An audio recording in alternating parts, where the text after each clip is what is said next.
Hip hop World Cup, a battle to the death. Supreme Dream Team always up with the scheme. Hip hop World Cup, A battle to the death. Supreme Dream Team always up with the scheme. Hip hop World A Cup, battle to the death. Supreme Dream Team always up with the scheme. Hip hop World Cup. We going all in, so on the sound of the whistle. Let the games begin! Hello and welcome to Hip Hop World Cup Dream Team, the podcast where classic hip hop tracks compete for a place on our playlist. I'm your host, Danny Phillips, and joining me to pick our 1992 Dream Team are Steve Hitchcock and James Larry Luscombe. How are you both? All good, thanks. Good. We're coming to you live from the Compton Swap Meet in LA, where we're about to discuss and debate our favourite hip hop tracks from 1992. 1992, formative year in our lives and in the world of hip hop. Yeah. How old were we in 1992? God, we were what? 14? 14, yeah. Gee, that's crazy. Yeah, formative. This is the year we were very impressionable, hearing all that hip hop for the first time. We were all at school, obviously. And Well, this is the year when things really started to get like a bit of a sweet spot here for the golden age, wasn't it? Things started to get really creative, and there's a lot of vintage tracks I think we're going to talk about today, which I'm really excited about. But like maybe to steal some of your thunder here, but there's a lot of like rap DNA that's like going to come out of this year, and I think I'm really pleased because lots of like more of my tracks have made it into this year. So I'm really looking forward to going up against you two to see what kind of works its way through. no Tupac though, sadly for you. I don't think he had an album in '92, did No, he? he didn't. No, it was in between albums. Yeah. But there's plenty of other stuff in there that I'm going to be able to like wax lyrical about. Any 92 thoughts, Larry? A couple really. One is that I think 92 was when I started to get back into hip hop again, having not really listened to much of it in the last couple of years. But I think it was probably the Chronic that dragged me back into it, because just everybody kind of seemed to be obsessed with that album and just listened to it over and over and over. But also I just kind of, it feels like a bit of like a sort of transitionary year. Like there's kind of like Steve kind of alluded to it with like the DNA kind of take like a new sort of DNA kind of coming into play. Rap's DNA is in this year. Yeah. It is, and also it feels like some of the there are still like some of the oldies around, like Rakim, who feels like he's from a different era. But like it's just such it's a bit of a weird crossover. Like rap is still evolving at such a heavy such a quick rate at this point. Yeah. Totally agree with that. Yeah, it feels like it's lots a of baton, different styles. Like hand over the baton to a new. Obviously, with Dre, the Chronic was a big album. But even Dre, he'd already had his term with NWA from like '88 onwards. But now he was kind of setting the stage for something new. Yeah. That's what I mean. There's with the real creativity in this year that we probably hadn't experienced before in hip hop. But even on the East Coast, it was sort of moving over from a very kind of early sound, and it was maturing, it was changing into something different in so many ways. It's everywhere it was changing. I think that's a really good observation. Can I just say one more thing? Like for me, there's some rappers and groups in this year that you two criminally overlooked, which I can never ever forgive you for. In fact, it's going to be like on your rap sheet forever. So I'm really interested to hear what you think about, Rakim, EPMD, Cool G Rap, Showbiz, all those artists. They're all in there. They're all in there and more. Yeah. Well, yeah. I mean, on that, we've put together a squad of 22 songs that we're going to try and get down to a starting 11, which is no mean feat. Once we've done that, we'll post that as a playlist on Spotify. I've put a full list of all the 22 tracks that we're going to talk about in the episode description. So check that if you want to see the full list. But we've got, like Steve just mentioned, we've got loads of really seminal artists in here. We got Daz FX, we've got EPMD, we've got Gangstar, Ice Cube, Ice-T. We've got loads of names. Some legendary tracks, like some Mount Rushmore tracks as well. Yeah. Yes, and this is really exciting to be able to talk about these in sort of a bit more detail because these are the big tracks. So yeah, lots to look forward to. Exciting, yeah. I thought it would be interesting also to talk a little bit about how we arrived at our list of 22, because we haven't actually explained that in any of our episodes so far. I thought it might be quite interesting. So basically, we all submit a list of 10. I think is that right? We submit a list of 10 of our top tracks for each year. We put them all together and we look at if there's any like crossover, any tracks that we've all submitted that are the same. So those make the list automatically. And then what we do when we haven't quite got enough for the 22, we then look at the other tracks that we want to add in, and then there's a kind of a system of horse trading, and we just we fill out the list with all the other tracks that we kind of agree on and we feel should be in there. So that's how we do it. And it's kind of like our favourites, not the best. Is that more? Yeah, I think so. Yeah. I think because of the horse trading, we've had to choose tracks that we all like rather than just saying like we we try to include like the really big ones, don't we? But there are some occasions where if there's an obvious album like The Chronic, we might all choose different tracks and then have to settle on one that isn't any of our favourites necessarily. Absolutely. Just to get it in there. So, okay, so how are we going to get those tracks down from 22 to 11? Well, let's go over to our new 4D green screen studio, like what they have on Sky Sports, where an AI clone of me is going to explain the rules. Here we go. Ladies and gentlemen, It's the damn hot World Cup. Rules to the shit. Damn hot World Cup. Rules to the shit. There's rules to this game, so let me tell you how we do it. It's the damn hot World Cup. Rules to the shit. Only strong survive. It's the damn hot World Cup. So here's how it works. The goal of this podcast is to create a dream team of the best 11 songs for each year of hip-hop's 90s golden era. Before each episode, we come up with a short list of our favourite 22 tracks from the selected year. Then, during the episode, we draw those tracks at random to face each other in a series of one-on-one matches, all competing for a place in our dream team. For each match, we discuss the 2 tracks and use the 3-man vote to decide which is the winner. The triumphant song earns a place in our dream team playlist. The loser gets an early bath. So without further ado, Let the games begin. helping us with the draw today is half Danish, half Mancunian goalkeeper and friend of the show, Peter Schmeichel. Hello, Peter. Thank you very much. Hello, everyone. And he's joined by someone who will ensure that the draw is conducted with the utmost integrity, honesty and fairness, Sepp Blatter. Hello, Sepp. Hello. So just a reminder that due to FIFA impartiality rules, neither Peter nor Sepp are allowed to speak, so they're just here in a purely supervisory role, and so they'll be silently watching the proceedings. Massive fee that Sepp charges for that, though, isn't there? It is, but I personally feel it's worth it. Yeah. I think that's money well spent for his sort of silent insight. Yeah. So that'll be great. So that's the introductions done. Join us after this quick sting for our 1992 Dream Team draw. Damn hot World Cup. This is DJ Rummage from the Numbskulls and Rustic Records. World Cup. We're now listening to the Hip Hop World Cup.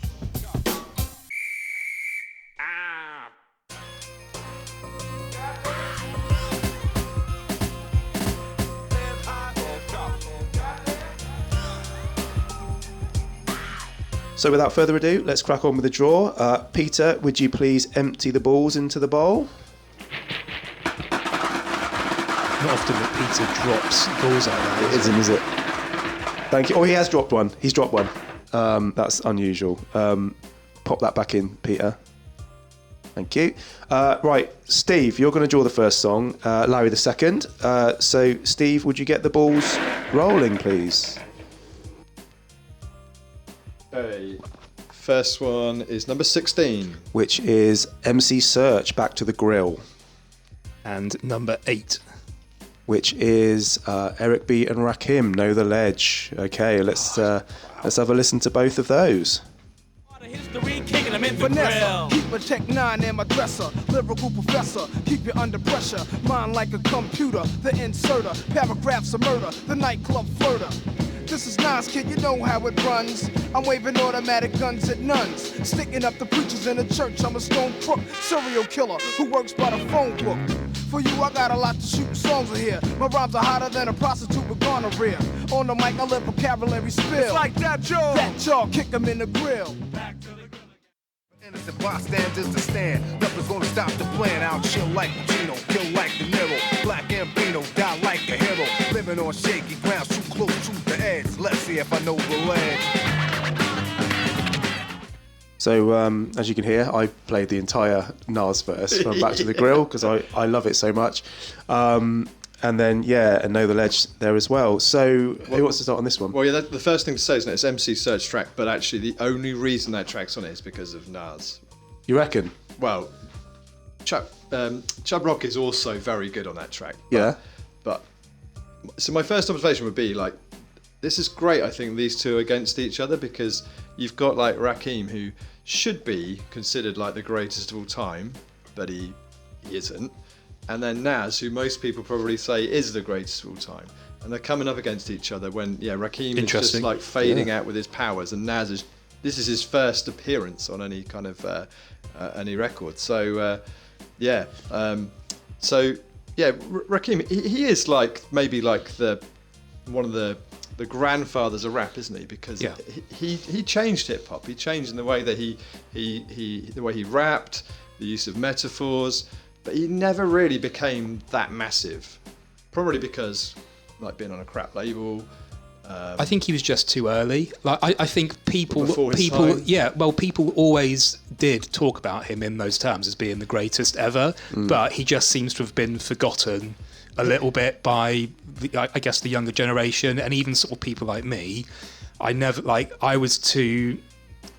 came to it a bit late to really be into But do him. you think maybe that's because his output was never as good as it should have been? Because I blame his labels. Like he should have been better produced. He should have produced some like classic albums. He doesn't really have like a classic album. He has lots of classic tracks, and lots of attributes from rappers. He's every rapper's favourite rapper. Yeah, that's what I was going to say. You ask any rapper, it's kind of Rakim's in the top 5. Yeah, you don't have Nas without Rakim, do you? No, but then Nas his output is like prolific. Is it though? Yeah, It is. Yeah. But after. Yeah, he's produced lots of albums. Yeah, and all of his albums, there's some fantastic tracks. Yeah, they're all great. He is still really well regarded. Right. All his albums are considered good to great, with Illmatic being considered like the best ever album. Yeah, and probably nothing ever touched that. So these are two rappers that are held in like the highest esteem, but have very different impacts on rap. Yeah. I honestly just think it's because Rakim just came just so early, like before hip hop had properly matured. Like someone like Nas was there, like from this period, but kind of more kind of mid to late 90s is his kind of era, and is still able to kind of keep doing it now, like because of the kind of size of the fan base that hip hop had accumulated at that point, whereas maybe it's just a bit too much of a fringe interest back in the sort of late 80s, early 90s for someone like Rakim to have really taken hold. The same way you don't really hear people aren't really too bothered about like Run DMC anymore. No. You kind of feel like Rakim could have done with having a 94 album or something, like a big 94 album with all the big producers of the time. Because he kind of had one in 97 with the 18th Letter, and he kind of worked with Primo, and he did all that. But by that time, it was kind of sort of his time changed again. Yeah. He could have, if he'd had a big album, But when we're talking about Rakim, like he was somebody who hasn't had a major impact in the world of hip hop. He is. I mean, just those tracks, the albums, maybe might not have been massive projects, but the tracks and the influence he's had. Yeah. He should be number one, and he isn't. Yeah. I think. Interestingly as well, I think like Know the Ledge is a good track, but it's nowhere near one of his best. And I think when you listen to on here, he's good, but he's not great. And then, he's telling a story though about life on the streets and all that sort of stuff. And that is good. He does that. He does do that really well. But then you flip over to Nas on Back to the Grill, and he produces one of the best verses ever. Yeah. Like I say, Chub Rock is also I think good on this, but. It's not like one of the best tracks ever, but Nas on here is phenomenal. Yeah, he is the standout on the track, I have to say. But I think Chub Rock's great. I think Red Hot Lover Tone is pretty good on it as well. His verse is a lot of fun. I'm quite a fan of it. I doubt either of you two are, but his stuff is pretty fun. And he's actually one half of the track masters who produced a lot of stuff like Nas and the Bad Boy stable. But I have to say, go on. Nas is hotter than a prostitute with gonorrhea. Yeah, I mean there were so many great lines in his verse. There were so many great lines. I don't know if were you two ever into Third Base and. I was going to say I don't think I've actually heard this track before. No. Like Third Base and MC Search just kind of passed me by. Yeah. At the time, that they were people that I had read about rather than sort of really heard much. But this is a really great track. Like musically, it's really on point. And you can't really argue with the vocal performances on there, like Nas in particular. It's really funny as well. There's some funny stuff. Not only Nas's verse, but there's some funny lines. MC Search is quite funny. He does some stuff. Name checks Frankie Knuckles. I don't know if you heard that. Does he? Listen to it, So just go back to Know the Ledge. I think one of the things that I appreciate, I think I've said this before more than you just, I love a good scratch. Oh yeah, this is a really good example of it as well. That, isn't it? It's kind of when I think it's because it is of that kind of earlier era where scratching was much more of a prominent thing. But I think although I'm not knowledgeable about Rakim at all really, other than a few tracks, but I think this. Contrary to what you said, Steve, I think this is his best track of all the ones that I've heard, and in fact, I would just say this is one of the best tracks ever.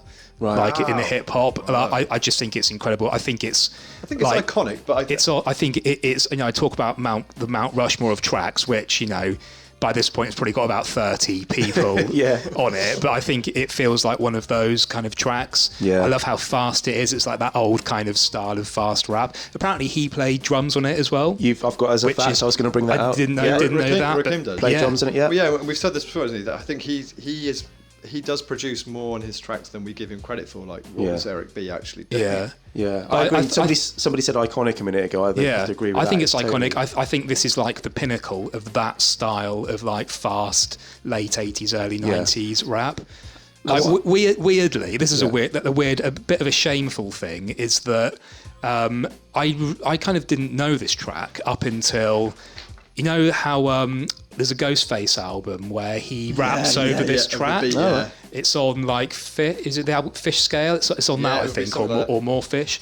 And I remember like hearing that for the first time, absolutely loving it, and thinking this track just sounds like it belongs to a different era, and it's like really like how do they do this? It's like really like it's referencing something. I just didn't realise that it was just a straight up rapping over this. And then I kind of got to listen to this, just like this is just it's perfect. It's incredible, isn't it? And would you say I think it's one of the best upright bass lines ever. Definitely. It's just iconic. It's from Nat Adderley sample. It's Nat Adderley, but I just think it's so iconic. That bass line just drives the track forward. The drums are really rolling, and I just think it's the scratching. It all comes together perfectly. Brilliant. I'd say then I'm a bit more into Rakim. I think he is just average for him on here. There's so many other tracks. I think he shows his lyrical skill and ability. I would agree with that. Follow the Leader and all that era stuff, and Ain't No Joke. I know you got Soul and all that sort of stuff. Microphone Fiend is one of my favourites of vocal performances of his. I'm interested to know which way you two are going to go on this one then. Yeah. So if we said everything there is to say, I mean, I had a quick anecdote about the MC Search track as well. If you were interested in hearing that. I bought that in La Rochelle in France. Right. Would you believe that? That is random. You're random. I was on a French exchange.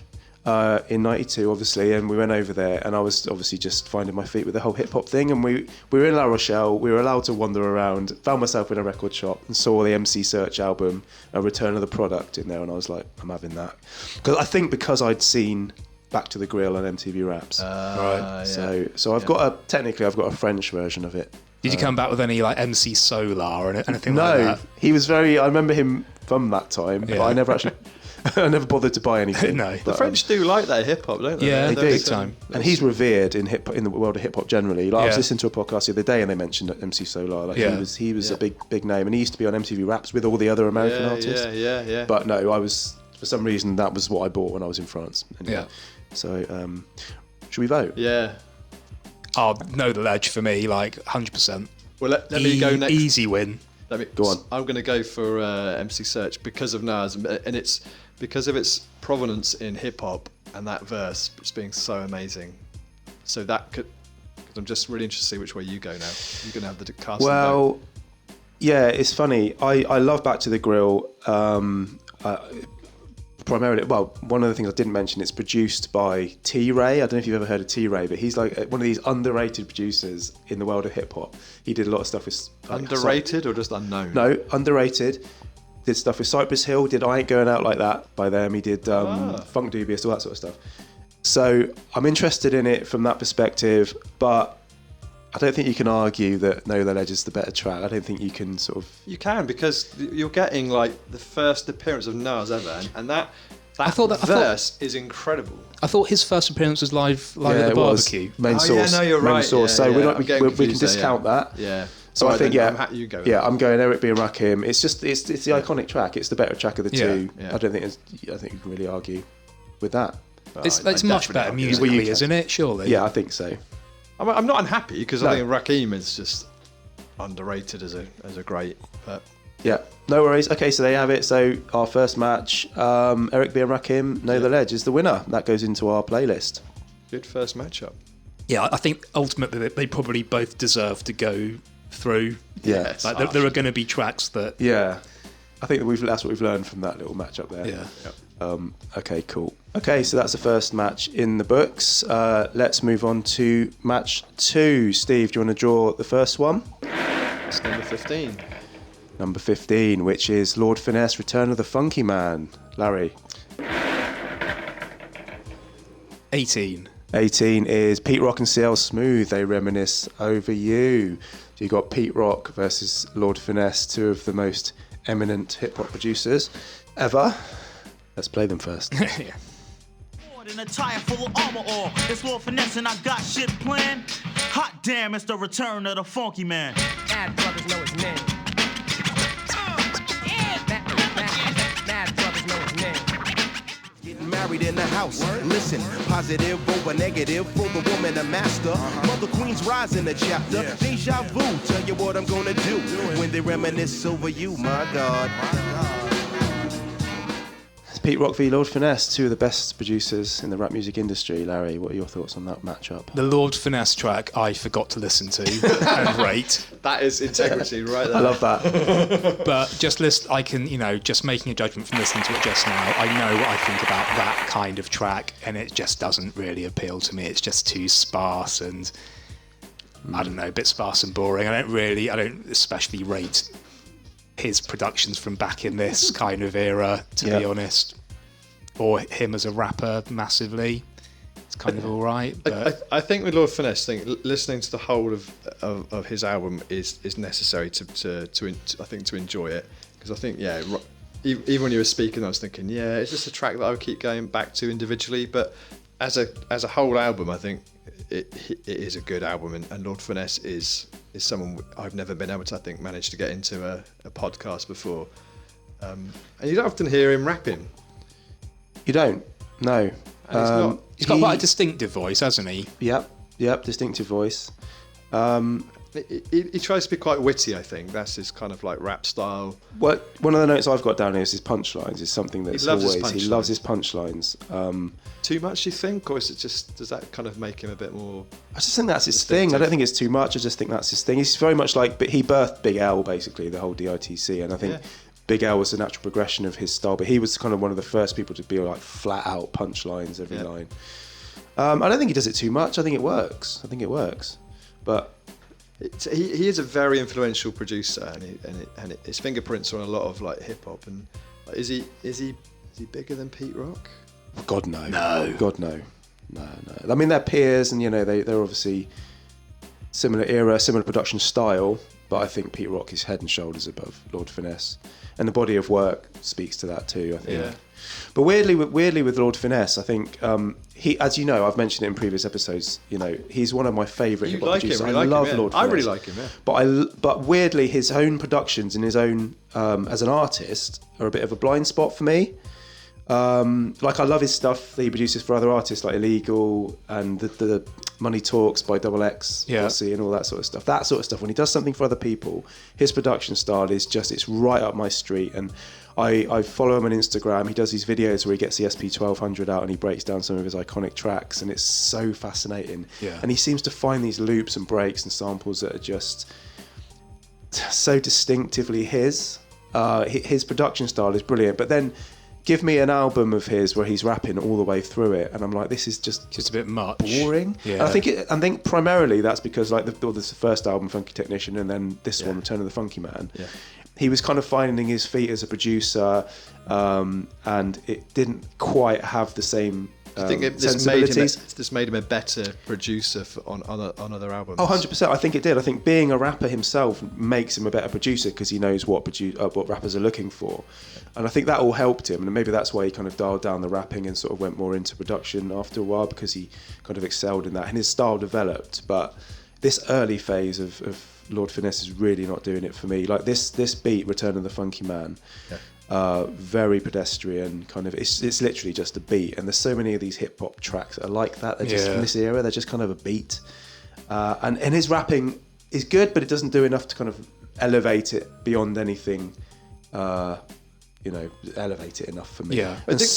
I think this is probably like a common theme of some of our discussions in hip hop, because I think I'm always more appreciative that is just the way it is in '92, and I can enjoy that. Whereas you two get a bit more like maybe tired of that, and you're like, you say that, but when you compare it to the other track in this matchup, and you've got somebody doing something as incredible as They Reminisce Over You. It's not all, there are people who stand out and actually push the envelope in '92. It's not all like that. Yeah, definitely. And that's one of the features of '92 is someone like Pete Rock, who produces this Mount Rushmore track, to steal from what you said earlier, Larry. I mean, as soon as that was drawn, he didn't have a chance. No chance. No one's going to vote for Lord Finesse over Troy. I mean, it's like Manchester City versus the Robins, Buddy Sultan. Exactly. And Troy is the highest ranking track for me in the whole of this year. I mean, is it the best track ever? Not for me, no. Hot take. I mean, it's got a claim to it. It's got a claim of the best hip hop track ever. Yeah. If I had to pull together a top 10 best hip hop tracks ever, it's in there. For me, it's number 19 on my official list. Right. So it's not even in the top 10. What, official list of 92? No, official list of all my all-time favourite tracks. It makes it at number 19. But I maybe have got a more, specialised taste. In most of your tastes are quite specialised, Steve. If I had to choose, I mean, I wouldn't necessarily say it's my personal number one, but just as a broad consensus kind of thing. Yeah. I think if there was a big vote and this came up on top, you would no one would really have a right to complain about that. You just nod and go fair play. Yeah. I think if I had to choose, something that was universally accepted, it would be close between maybe this and Shook Ones Part 2. Maybe I don't know. Yeah, it's on this weird. It's like multiple-faced Mount Rushmore that we've got going on. Yeah. It's certainly on there. Yeah. It's just a stone cold classic. And also such a poignant track. Like it's such a heartfelt track for someone that had passed away. Trouble T. Roy. I mean, it's just... But there's so many things that are great about it. Like the sample selection. Can you imagine finding that sample and marrying it to the beat and then marrying it to the subject matter? I read an interview with Pete Rock the other day where he cried basically when he found it and they knew what the subject matter was going to be about. Yeah, really. He cried because it was just it's just perfect. It's just all fit like a glove. The layers are just amazing. Yeah, but it's this powerful, emotional, brilliant track. But then it's got all the hallmarks of Pete Rock and his production style. It's got the horns, it's got the samples, it's got the filtered bass lines. The snare rolls are a big part of it as well. It's just you're mirroring my notes about the production. But what I will say as well, just quickly, is that it's one of CL's best performances ever, because we've been a bit down on him in this podcast over the years. It's an impeccable performance. It's an impeccable performance because he's actually talking about something and it sticks in the memory, and just a great performance by CL. So it's legendary. I don't know what else to say. It is legendary. It's legendary. What else do you need to say? I think all we need. Well, I was just going to say, forget which one of you it was. I think Steve that compared him to, or maybe it might have been you actually. Compared Pete Rock's production to like Lord Finesse's, and saying that there are people like Pete Rock who are really pushing the envelope. Yeah.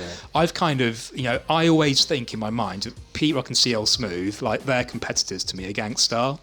Just because of Pete Rock and Premier, like they just seem they're two kind of similar groups, and they also have kind of rappers that are an acquired not taste. On the same level as they are. Yeah, they're an acquired taste, and they're not on the same level as their producers. But I would say, like, this track makes absolute mincemeat out of anything that Gang Starr did in this kind of era. It just runs rings around it. Yeah, I think so. The production is just incredible. Like I say, those like the drum programming is just so lovely. Like there's kind of snare hits and stuff. it's just, it's an immense. I love track, just that basically. vocal, the ooh in the background. I can't Yeah. say It's all it, but the ooh-wee. It does all the ad libs, the Pete Rock ad libs in the back. Really adds something. It really does. I love the Pete Rock ad libs. Right, this could be an exercise in futility, but shall we vote on this one? So it's Pete Rock and CL Smooth versus Lord Finesse. Larry, what are you going for? Lord Finesse doesn't stand a chance, No. does he? Steve? Yeah, Pete Rock, definitely. Yeah, Pete Rock for me too. That's a big 3-0 whitewash. So They Reminisce Over You goes into our 11-track playlist. Rest in peace, Trouble T. Roy. The crowd look completely unsurprised at this result. I think it goes in at like centre forward. And that Star special Striker shout, yeah, number 9, 100%. Yeah, probably. But Larry, you're right. They are filtering out of the exits as we speak. It's a bit embarrassing. Let's see if the next match can produce something a little bit more competitive. We're going in for the next ball, which is Stephen Hitchcock. Number 6. Number 6, which is Dr. Dre and Snoop Doggy Dogg, Deep Cover. And the second ball out of the bag is Larry. Number 4. DJ Quick, Just Like Compton. Oh my goodness. Dr. Dre versus DJ Quick. Wow. That's a big one. It's a big one. Let's play the tracks. Let's have a listen to those. If you wanna handle it tonight, we'll discuss it. On a nigga's time and a nigga's place. Take my strap just in case one of his boys recognize my face. Cause he's a shiesty motherfucker. But I gives a fuck, cause I'm going deep cover. Yeah. That's why I kept my ass on the bus. But later on, when it cooled off, we came down and met a couple of friends who put us up on the St. Louis cap, the Smith Center, with Big Bob, Little Steve, Tojo, Vince, and Rich, and a couple of bitches. Then they took us to... Okay, Dr. Dre versus DJ Quick, two of our favourites here at Hip Hop World Cup. I'm going straight in with a hot take. Yep. It might be a hot take that we said before on this podcast, but is DJ Quick technically a better producer than Dr. Dre? Larry? Yes. Well, I don't know. Well, that's unfair. I think that is tricky. I disagree with that. He's DJ Quick is a musician. Yeah. Like a proper. He produces like proper music, whereas Dre constructs things out of samples. Yeah. Like more, and Dr. Dre has lots of help as well. Like he's not like, we know that all of his, like, you know, he's the common denominator, but he's always had a Daz helping him or a Mel Man from like 2001 and like Yella. Just there are other people kind of chipping in. Other producers. You know, like Warren G. Other people chipping in musical ideas. You know, Colin Wolfe as a musician, other people. Like he's so good at bringing it all together. He's the You could say the master same at it. about Quick though. I mean, True. Robert Bacon he uses and people like musicians, but Quick seems to be the sole producer on a lot of this stuff. Whereas maybe Dre brought in other producers and took credit for maybe stuff they did. I don't know. That's Possibly. A lot of I mean, you know, Dre is probably is up there with my absolute favourite producers of all time. He's got a better body of work than DJ Quick. I would definitely more impactful and more influential. More influential. Like, you know, Quick is a bit of a forgotten man, and I think he's kind of a bit salty about that. But he's had nowhere near the impact as Dre has. Well, I was going to say, I think DJ Quick is probably influential to the West Coast sound, whereas Dre is just influential to the whole of hip hop. Yeah, Dre is the biggest figure in hip hop, isn't he, ever? Oh, I think so. Yeah, I mean, like what you said earlier, Larry. DJ Quick's got a more musical sensibility about him. I think he's a better producer of original new music that doesn't rely on replayed samples or interpolation and that sort of thing. Well, this track is a good example because I'm not sure whether. I don't know kind of where if there are samples in this DJ Quick track or not. It kind of sounds when you listen to it like it's all played. It feels played. It feels like new. that guitar thing right at the beginning. That feels like it's a sample, but I can't detect where it's actually from.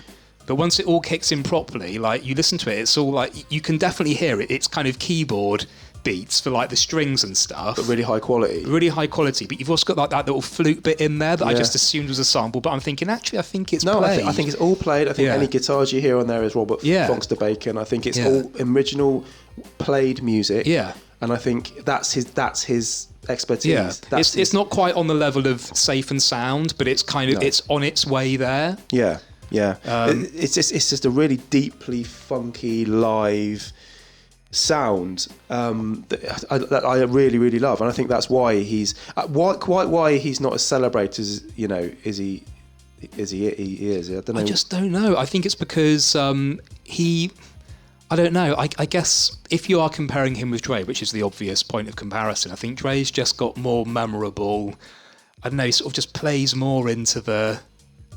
They both talk about gangster stuff, but I don't know. Dre just seems to be more kind of emblematic. It's funny, isn't it? Of it. He's saying just like Compton, but it's not really like Dre, not like Compton. No, they're not. You can't speak about them in the same breath. But for some kind of weird reason. So my note says, I like Quick, and I appreciate his contribution to development hip hop. He should be revered, but I can never love him in the same way that you two do, and I think maybe that's the same as the rest of the hip hop. Yeah, I mean, for me, the main reason I love Quick is because of Safe and Sound. I think that's his magnum opus. I can't really be bothered with much of the stuff that comes after, even though it's quite similar. And the first two albums, they're bitty. Yeah. There's not great stuff on there. So without risking this becoming you two having a DJ Quick loving, Deep Cover is a vintage hip hop track. Yep. It's one of those ones that maybe isn't going to be on Mount Rushmore, but it's aged so well, like a fine wine. And going back and listening to it now, it's this is just incredible. I mean, and so this is where I was getting confused, I think, with Nas, because I think this is Snoop's debut on a record. It is, yeah. And it obviously helped. First appearance on record. And what a great introduction it is to him.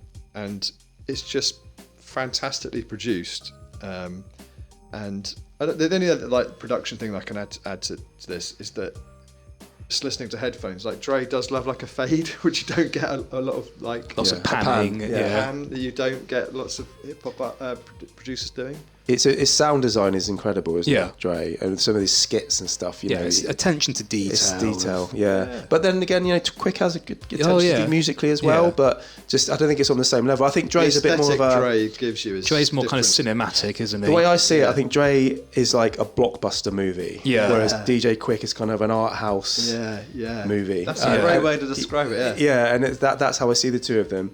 But I mean, let's not beat about the bush. I mean, Deep Cover is the more iconic hip hop track. Yeah. It introduced Snoop Dogg.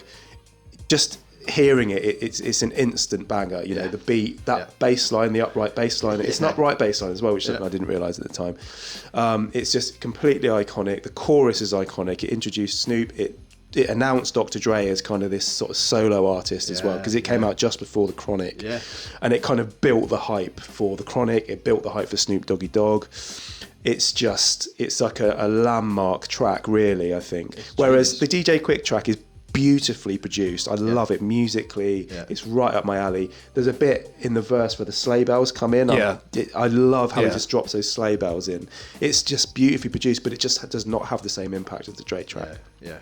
So I think Deep Cover, I do really like it. It's musically quite interesting for Dr. Dre, because it doesn't sound really like the NWA stuff, because this would have come quite soon after Ethel for Zagging, and I think it's a step down in terms of production quality from that, and it doesn't quite sound like it would belong on the Chronic either. In fact, it just really wouldn't belong on the Chronic. It's a bit of a weird in-betweeny thing, but it is. East Coast. But it's also unmistakably Dre. Like that piano stab, it just really personifies that is Dre kind of inner sound to me. I just think it's hard. It's quite dark. It's quite sinister. Yeah. I can see it fitting on. I can see it fitting on the Chronic. Maybe. I kind of disagree with that. It does have a slightly more East Coast feel to it. Yeah, and the drum break is kind of so good as well. It's so hard, those drums.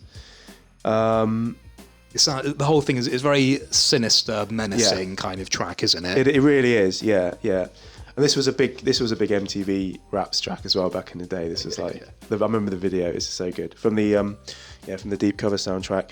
All right, should we vote then? Yeah, can I just make another little comment about Just Like Compton, which I don't normally talk about lyrics all that much, but I think I really like the theme of this track, which is basically, it's a really nice bit of storytelling, like all about how LA gang culture is permeating the wider culture. You're getting sort of copycat gangs in other parts of America, and Quick gets to see this as he's on the tour bus going round, and people sort of showing out, trying to prove that they're kind of gangsters, and he's seeing like the Compton, like the gang colours out there and stuff. It's a really good concept. It's a really good concept, a really good bit of storytelling. And he goes on about how in Denver it kind of spills over into a bit of violence. It's a really good concept. Yeah, no, great point, Larry. So should we vote? I'm going to go first. I'm going to go just for its impact, just for the sort of what it introduced to the world of hip hop. I'm going to go for Deep Cover. I'm voting for that. It's 1-0. I mean, I could go either way on it, really, and Deep Cover is more impactful, definitely. But I think I'm just going to vote for Just Like Compton. I just like it. Okay. Well, didn't see that coming. Well, yeah, that's good. That gives me the casting vote. Well, yeah, Deep Cover for me, just because it is such a vintage track. That's the right answer. Don't often get around them, of course. No, we got one there. And you two are definitely more of a DJ Quick connoisseurs than I am. Yeah, definitely. But I think in this case, Dre kind of steamrollers him. I just think it's a foregone conclusion. Okay, so that's a win for Dr Dre and Snoop Doggy Dogg. They make their way onto our 1992 playlist. Okay, let's get on with the next match. Steve, let's have the first ball out of the bag. Should Sep be stood so close to me for this? Is that part of the rules? Sep does what he wants, and you know that. Sep has no rules, he just does what he wants. Right, what we got? Number 19. Number 19 is Redman, Time for Some Action. Larry, let's see what comes out the bag. It's number 1. Number 1 is the Lynch Mob. Guerrillas in the Mist, so that's Redman versus Guerrillas in the Mist. Let's have a listen to both of those. In this corner we have the funk body snatcher. Keep funkadelic and I got ya. Hard enough that I could chew a whole bag of ride. Chew an avenue, chew an off street and off block. To turn around and do the same damn thing to it. So I can boom, shakalaka boom. That's the sound of the 20 gauge. Lock us up and the lynch mob can break out of any cage. You never even hear of this. I'm taking care of this. Lynch mob environmental terrorists. Fuck great. So 2 absolute 1992 bangers there. Okay, it's quite a matchup, Steve. This is quite a matchup, yeah. I feel like I know who I'm going to vote for already, so I feel like I need to really work on you two here, because I know that you two love one of these tracks. I literally haven't made up my mind. You haven't? Up yet, no. I might be able to persuade you here. So let's start with Time for Some Action. So this is Redman's debut single. So this is like we haven't talked a lot about like the rap DNA yet, but Redman's an important person in hip hop, isn't he? Because he's a little bit crazy, but he's not too crazy on this track. He kind of doesn't kind of show his true colours on this one. This is a good introduction, I think, to what we were going to get from Redman in like the forthcoming years with his albums. And he appears on another track this year, which will obviously is a bit of a spoiler alert, but I'll talk about that in a moment. So yeah, I think it's a great debut, and I love that kind of like Cypress Hill Be Real sample. It kind of like makes for quite like a dramatic track, if that makes sense. Yeah. It's a really good use of like a little vocal chop as a chorus. 100%. I think it's a special sauce of this track. Yeah. Go on. Well, that's it really. I think just produced by Eric Sermon, who is also like his fingerprints are well and truly on lots of hip hop. Certainly in '92, he's everywhere. Yeah, just that kind of approach to developing like that East Coast sound and that really kind of funky but really hardcore sound. So yeah, this is a great track for me. I'm hoping that obviously you like it, Danny.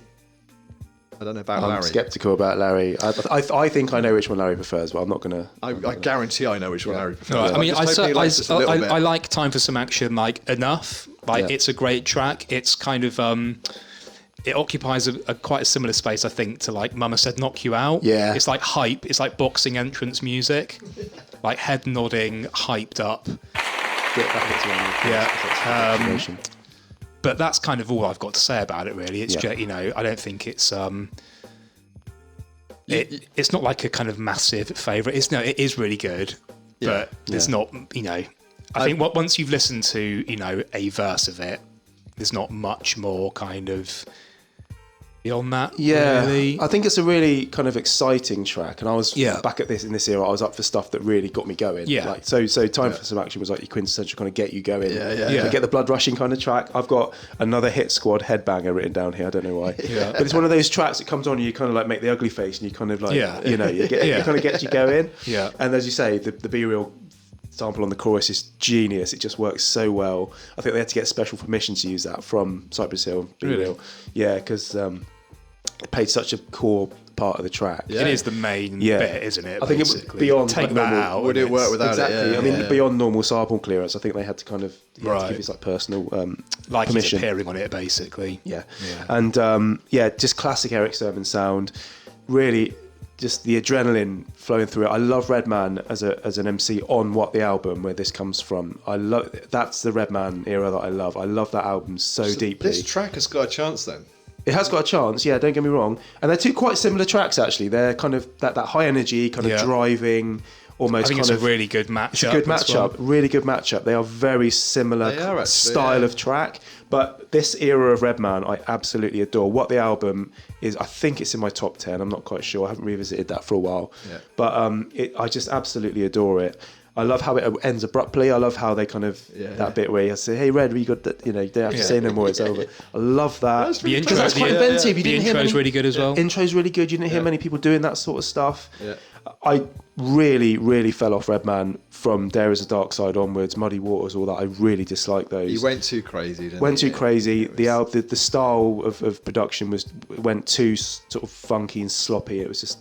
People love those albums, but I'm afraid I'm a What the Album man. Yeah. Why is it called What the Album? Maybe, What the Album? Maybe they weren't expecting him to come out with an album. I don't know. But love it. But I also love Gorillas in the Mist. Well, you two love the Lench Mob, don't you? Yeah, love the Lench Mob. Well, this album, yeah. They really fell off with the second album, Planet of the Apes. It's one of the single most biggest regrets I've ever had. Right. I bought that on CD in 1994. It was dreadful. I only know this from reading it up on Wikipedia today, but isn't that because one of the main members, I think T-Bone, isn't one of them in it anymore because he got locked up? Got locked up, and they had to bring in a new member. I can't remember his name off the top of my head, but in the research I remember. But they brought in a new member. But it was just that the music was different. It was just a completely different approach. Yeah.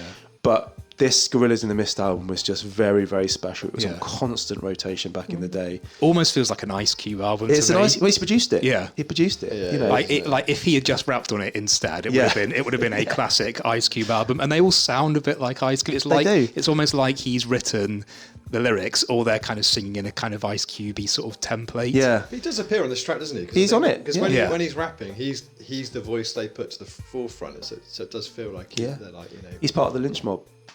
But this track is, it's not a hot take, but it's kind of is it a comedy record? Because to me, kind of, yeah. There's definitely comedy bits to it. Like, I love the bit about Tarzan, like swinging on a vine, sucking on a piece of swine. It's such a good little memorable lyric. Jane, EPMD Jane, all that stuff, and the Tarzan stuff is really fun.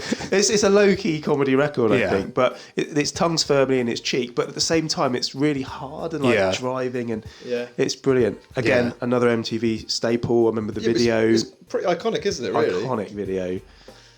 I just don't like it. You don't like it? Oh, it's mad. I just love. Hang on. That's bang out of order. Bound to get one of those every episode. Go on. It's just not my cup of tea. I don't know how to really explain it. Yeah. I just find it a bit plain. I just find it's a bit flat. I mean, you say it's like get a bit more like upbeat and getting your adrenaline going. It's just doesn't have enough funk in it and soul for me.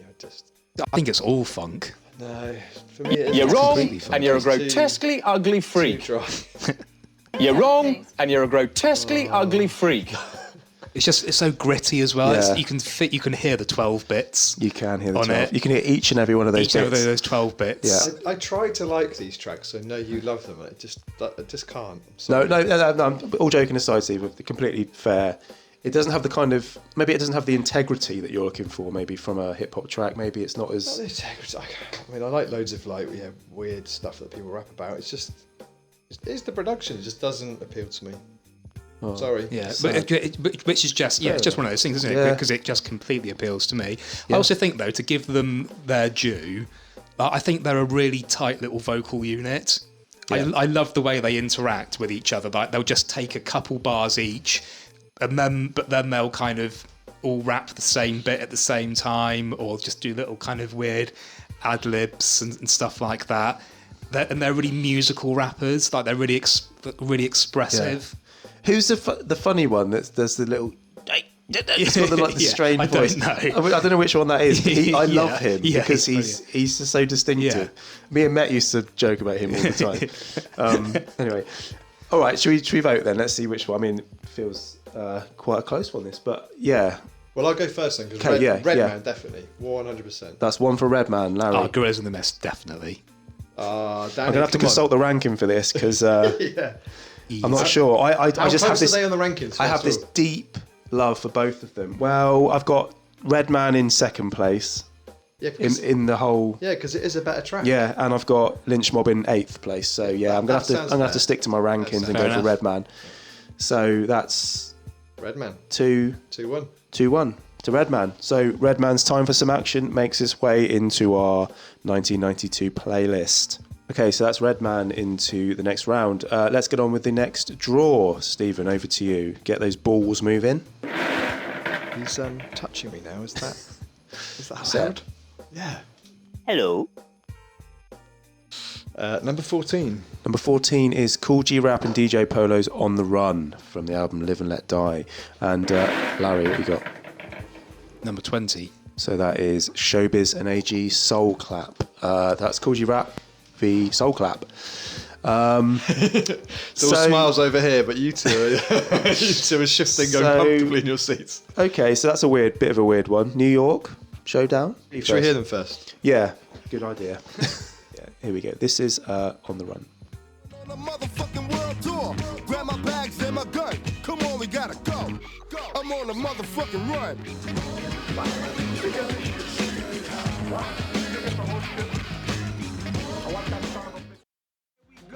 Showbiz and AG, so act like you know. A combination of the new and the old rap. Me, Showbiz and Diamond D, yeah, we got the soul clap. Can I get a soul clap? Right, I'm going to put my cards firmly on the table here with the Soul Clap track. This is one that completely went under my radar, certainly back in 1992 and ever since. So, I was hearing it for the first time preparing for this episode. I was never into them. The first album I bought of theirs was Goodfellas in '95. I was just they're not on my radar. So they had a bit of an unfair advantage. I do think it's a decent slice of early '90s hip hop. It's exactly what you'd expect. It's very much like the Lord Finesse track. It's it's a beat. It's a concept. Showbiz and Diamond D co-produced. So you think it would have all the elements of something I'd like, because I love both of those producers. I don't like where love both of those producers. I just think with Lord Finesse, they got better later. Yeah, they got better later. These producers. So it has all the hallmarks of something that I might like. Yeah. Despite the fact I'm trying to assess it like outside the parameters of me not owning it at the time. I'm trying to look at it dispassionately as a hip hop track. Yeah. Which is something you find hard to do. It is something I find hard to do. I listen to everything with my heart. And I'm afraid it's last on my ranking. It's just right at the bottom. It's number 22. I just don't connect with this track, Steve. Do you want to tell me why I'm wrong? Is there a way of the listeners just knowing that my head sank into my chest as you were... That sound effect, we can have this one. I'm surprised that you didn't predict this result, though. As he was speaking, I was thinking, there's a chance he's going to like this. He's going to say that I wish I'd listened to it back in the day, because it just... sounds so funky and soulful, and I don't think you can say it's soulful. No. It's got a lovely bass line on there. It is soulful. It's got that kind of like boom bappy, soulful, showbiz sound. It depends what your definition of soulful is. Something like DJ Quick, just like Compton, that's soulful. I'd say it's like more funky soulful. Yeah. This is more like maybe like I don't know how to describe it. Yeah. But tell us why you like it. Come on, give us your. Well, for those reasons, I this is one of the tracks that I absolutely love. And it's probably one that I had to horse trade between us to make sure it got on here. It just starts that like lovely bass line that kind of goes all the way through it. It's got that old school quote now. I was trying to like research where it kind of comes from. I don't know if anybody recognises it, but I don't know. What, the chorus bit, the clap thing? No idea. And then like, and as I was like thinking about this track, I was thinking of you, Larry, because like you always like a nice like, I don't know, soul clap. I don't know the best way to describe it. It has got that little bit of like, I don't know, swing that you might want to kind of get up and dance to. I don't know. I'm rambling, but and as we all know, Larry loves dancing. Yeah. I just think it's got that kind of like boom bap style that I like as well. I just think it's one of those tracks to me that just sounds a bit out of place. It just, a couple of years, it just sounds like a bit old. Well, for 92. For 92, maybe. It's definitely isn't one of the more progressive tracks in this year. Like, it's not getting creative. It's very firmly in like 91, 92. I think when you've got something like Troy as a benchmark as to what can be done, and there's stuff like this, it just sounds so much more sparse and uninspired in comparison. I think. I also think AG's just like an also-ran rapper. I think he's all right. I think that reinforces what I said earlier. I think that I think there's just something in me that when I listen to these tracks, I just put all that aside and just think this is just the way it was back then, and I like it for that. Whereas you two are way more analytical than me. It's very of its time. I give it that. It's very 92. I mean, it's not dissimilar to the other tracks you would have found in that era. It's just not one of the progressive ones. No, but I think it's got more to do with sort of my sensibilities as a hip hop listener. It's kind of like I'm looking for, jazzy, soulful samples and stuff like that. I'm looking for more than this track gives you. It's a loop. It's quite simple, quite basic. It just doesn't connect with me. But that's just our fundamental differences as hip hop listeners, and that's fine. Because it's subjective. Yeah. So my worry is you're not going to like the Cool G rap track either. Well, I've kind of already laid my cards on the table that Soul Clap's bottom of the ranking, so I think I'll have to go first in the voting. But you know as well as I do that I love the Cool G Rap and DJ Polo album, and I love On The Run. I'm its biggest advocate, probably out of the three of us. I think it's just a masterpiece of storytelling and sort of mafia-based rap. Cool G Rap is, in my opinion, on his absolute peak here. Yeah. Because he is the rapper's rapper, isn't he? Like Rakim, he's the rapper's rapper. People love him. And it's tracks like this that tell you why. Yes. Because he is absolutely on fire. I used to love listening to this track. The beat's great, don't get me wrong, it's really, really good. I think it's a Sir Jinx production. This album's a Sir Jinx kind of and Trackmasters production. Yeah. But this one is just, it paints such a picture. Yeah. And Cool G Rap is absolutely on fire on this track. I love it. I love this whole album. Yeah. But there's part of me that loves it because it's quite obscure and it's not as celebrated and it's quite under the radar. It's quite a slept-on gem. Well, to repeat some of the DNA stuff earlier, it's like, Nas wouldn't be rapping like he was rapping if it wasn't for Cool G Rap. And he's definitely up there with Rakim, in my opinion, probably in the top three for his influence on modern hip hop. And yeah, you're right. This is just the perfect track for anybody that doesn't know him. Go and listen to this track, and you'll see what he's all about. Yeah. You like this track, Larry? I love it. I mean, yeah, I forgot to listen to it today because for some reason, I didn't realise it was on our list, and I only because we rated this album, didn't we? Kind of in the original run of the podcast, yep. And it was new to me at that time, and it blew me away then. And I think it's still just incredible, like just for all the reasons that you've already outlined. Really, it's a great piece of storytelling, and the beat is incredible as well. Do you have a view on why Kool G Rap isn't like more renowned? Probably again, just like similar to Rakim, just came along a little bit too early. By the time like a really big audience for it had been established, he was just sort of a bit in the past. Because he didn't sort of have a resurgence around. Did he ever have an album on Raucous? He did, yeah. And I think just hip hop was sort of just changed a bit by then. And I think probably people who were into Raucous at that point would probably think, oh, he's just an old fart. What's the point of listening to him? It's not Whereas these old rappers coming back is very trendy these days. It's it's massive now, isn't it? They're all making a comeback. Yeah. And he just quickly, in our 92 episode, which you mentioned then, I think what we said about this album was that it was like an Ice Cube album that had Kool G Rap on it. Yeah. Because it was Sir Jinx. It sounds like... It's very similar to The Predator. Like, it has the similar kind of energy to it and the similar production style, which is part of the reason I liked it at the time. Sorry, Steve. What I was going to say, it reminded me, is that, again, the same Rakim, I think he was on the right labels. Like, it's quite hard to get hold of some of his albums even now.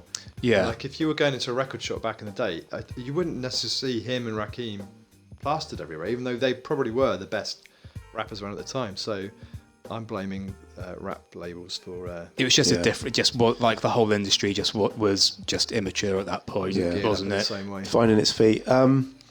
Right, should we vote then? I think we've said everything we need to say. I'm going to go first because I've kind of laid my cards on the table. So I'm voting for Kool G Rap and DJ Polo. Larry? Oh, yeah, same. Yeah, same. Easy. Same. 3-0 win for Kool G Rap. Well done. And rest in peace to DJ Polo, who passed away recently as well. Who had a huge influence on that track? he might have done. I don't know what he did on the album, but he'll certainly be missed by all of us here at Hip Hop World Cup. Yep. So thoughts with his family. Yeah, I had no idea about that. Yeah. So Kool G Rap finds his way into our playlist. Next match, Steve, let's have your balls out. Okay, he's holding my hand now. Right? I beg your pardon? Like this. 21. 21. That is the GOAT's Typical American. Number 10. House of Pain, Jump Around. Interesting matchup. I don't know why, but it is. Pretend to be a nice guy, but still you're trying. I can go to plan B and you can get an iGen. So say the sob stories for a storybook. And look, Jack in the Box and take a licking, but I'm never getting took by Uncle Sam and his band of political crooks. Searching nooks and crannies.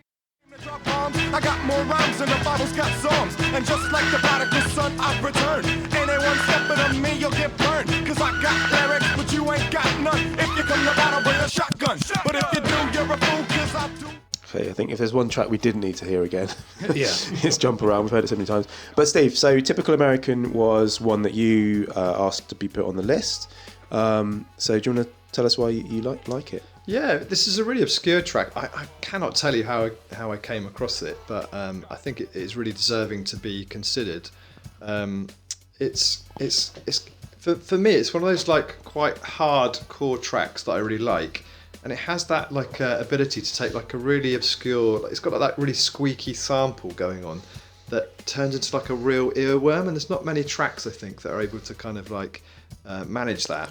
Just on that quickly, I looked up the samples on this track. Oh, no way. And it is a sample from like an early 80s punk kind of rock track. There's a noise at the beginning, it goes like that. Yeah. They took it from that. Sorry, I thought you might be interested. I can't remember what the band is called, but I just looked that up now while you carry on. Yeah, I love it when that happens because I think that's quite hard to do. To find those weird samples and just make them sound so musical. And then I think the rapping also is just really solid. It's they're obviously like a more politically charged group and kind of what they're rapping about and like criticizing American society, but. I think those two things together make a really interesting and excellent track. Yeah. I like this one enough to buy it on 12-inch back in the day. Did you? Yeah, in 92. Maybe I got it from you then. Maybe, but the thing is I had it on 12-inch and I don't have it anymore. So something happened to it. I don't know whether I swapped it with something or I gave it away or something, but I I don't have it. But I did like it enough, you know. But it was a really sort of the bass line's really good. It's got a good energy about it. But I'd kind of put it in the same bracket as tracks like, I don't know if you remember these, but like Tap the Bottle by Young Black Teenagers, Back in the Day by Ahmad, A Lighter Shade of Brown, Hey DJ. They're these kind of not one-hit wonders, but they're kind of these rap groups that kind of came along in the early 90s. They had a hit, or they had a song they're remembered for, and then they disappear. And this was very much one of them. Like the Goats, they had an album out, Tricks of the Shade. You quite like tracks like that. You're like a champion for like unsung tracks. Well, I've kind of got them on. I've got them on CD single. They're all in my loft, and I had them back in the day. I knew them, but they didn't kind of. I wouldn't have ever put them in, you know, top 10 lists or anything like that. They were just good, solid hip hop tracks that I liked at the time, but kind of, you know, I'd never put them in my top 10s or anything. So I like this one. You know, it's got a good energy. The one thing I did find out when I was looking at the samples is the beat is the same beat as Back to Life by Soul to Soul. They actually sampled the Back to Life beat. Oh, right, okay. So I did not know that. I don't really know what else to say. I like it, but don't love it. I never heard it until like researching it for this, to be honest. I think it's objectively pretty decent. Like you say, like the beats are good, the rapping's good, but ultimately I think the music annoys me a little bit. I think those sort of various screechy sounds I don't really like that kind of thing outside of maybe like a bit of Public Enemy. Just find it a bit abrasive and discordant in a way I don't really like. And I don't think I'd come back to it or encouraged to listen to any of their other stuff really. But it's fine. I don't think it's not a bad track. Fair enough. Yeah, so I was interested to know, Larry, like that kind of sound that's got a squeaky sample sounds a bit more like it could have been like on a backpacker rap label, like 97 onwards. Really, if it was like a sound bombing album, it wouldn't have been out of place. Yeah, maybe. It's as I say, it's quite abrasive, which like sometimes I can really like, but it depends on the exact nature of it, and I just find stuff that's a bit kind of like these high pitched kind of horn sounds, which we're about to hear another prominent example. They can just rub me up the wrong way. Yeah, fair enough. It's kind of like when sort of, you know, when like our parents' generation would have kind of overheard us listening to Public Enemy and just been like, what the, like, how, like, how is that a musically, like, a pleasurable thing to listen to? And I kind of get it now. Squeaky horns and stuff. And fair enough. So coming on to that track with another squeaky noise, I mean, what's left to say about this track that hasn't already been said? I mean, Jump Around, it's a pop classic, it's a hip-hop classic, it's one of the most well-known rap songs of all time. Well, I was going to say, like, I said, like, is Troy the best track ever? And my question for this is this the most well-known rap track ever? I think the it most might well be. universally recognised track ever. And what makes me think that is that when I was thinking that, I asked my wife if she knew what House of Pain Jump Around was, and she instantly kind of literally started dancing on the spot, like to the music in her mind. Okay. And I think it's just such a student. It's like it's a student night, like half-price drinks, like made into a song. Like like that opening fanfare is just a call to arms to drop what you're doing and get to the dance floor. And I can just see in my mind all the times I've been in a nightclub or at a party, and that comes on, and just drinks go down, and everyone starts dancing. 100%. Like, it's just I mean, it's definitely everyone knows it. Everyone can jump. Yeah. Well, not everyone, obviously, but like it's so simple. You don't need to. It's easy to dance. Easiest dance ever. Yeah. It's got a bit of a crossover appeal between rap, pop, kind of. It's got almost like a rocky sort of like moshy kind of sensibility. 100%. I think controversially, like when this was like in the 90s, I would not have really liked this track unless it was on a dance floor. Yeah, I mean, I don't particularly like the track. This is what I'm kind of going to come on to say. I never had the album or anything. This is the controversial thing. I think that the older I get, the more I like this as a hip hop track. Right. Because I definitely would have probably like poo-pooed that and they think this is just a nice pop track and I'll only listen to it when we're in a nightclub. But I love this track more and more. It is. Well, I think objectively it is really good. I think maybe I don't know whether it's just over familiarity with it that I. Well, that's its only flaw. Yeah. I think that's its only flaw is over familiarity because we've heard it so many times and you kind of blank out stuff. But fundamentally, I mean, it's a great pop song, but let's not forget it's a masterpiece of production. Yeah, like the actual production is absolutely phenomenal. To have taken the pieces of the sample that he did to assemble it in the way that he has, to give it that instant groove, that instant drive, just to get you on that dance floor. Is the main loop is that a mix of two loops? Because like that fanfare at the beginning, it's from like, is it Harlem Shuffle? I don't know what the track is. Like that fanfare is like a little bit in itself, but then when the music from that track kicks in, it sounds like this track, but it's not the main piano bit. But I wonder if they've actually stacked them on top of each other because they sound quite similar. The horn sample is Harlem Shuffle. The horn sample, right? Bob and Earl's Harlem. Bob and Earl, not Sam and Dave. Sorry, yeah.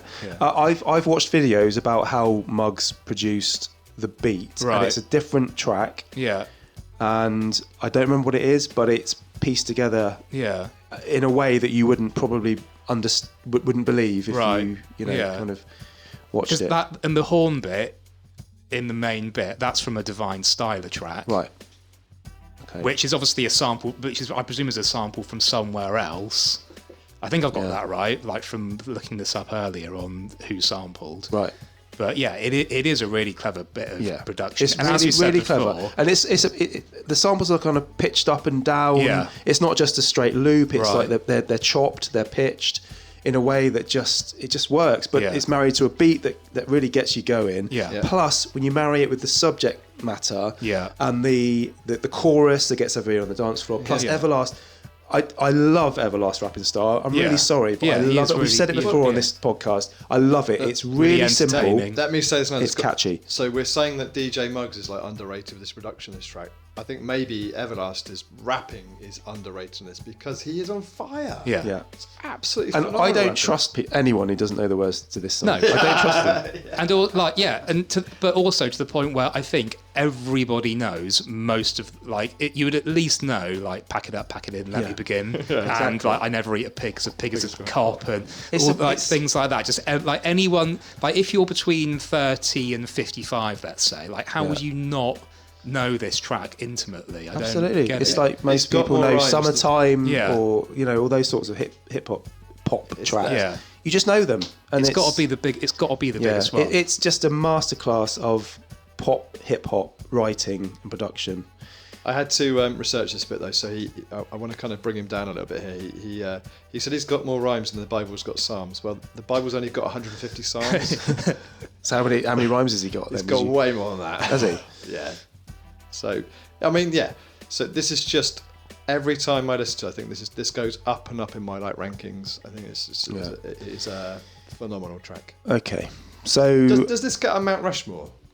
Well, it gets on the Mount Rushmore of pop hip hop tracks, I think, or best known hip hop tracks. Yeah, I don't think it gets on the list of best hip hop tracks. I don't know. I think it's, for me, it's edgy in that way. What do you think? Not for me personally. No, I mean, I just. It's hard, isn't it? It's so quite. Good. It's not. It's very unique as well. It's very unique sound. It doesn't sound like it's not like a typical. Because like, when I spoke to Nat about it, she's like, "Oh, is that hip hop then?" Yeah. Because it's sort of not in a way. It's just. It's got such a. Yeah.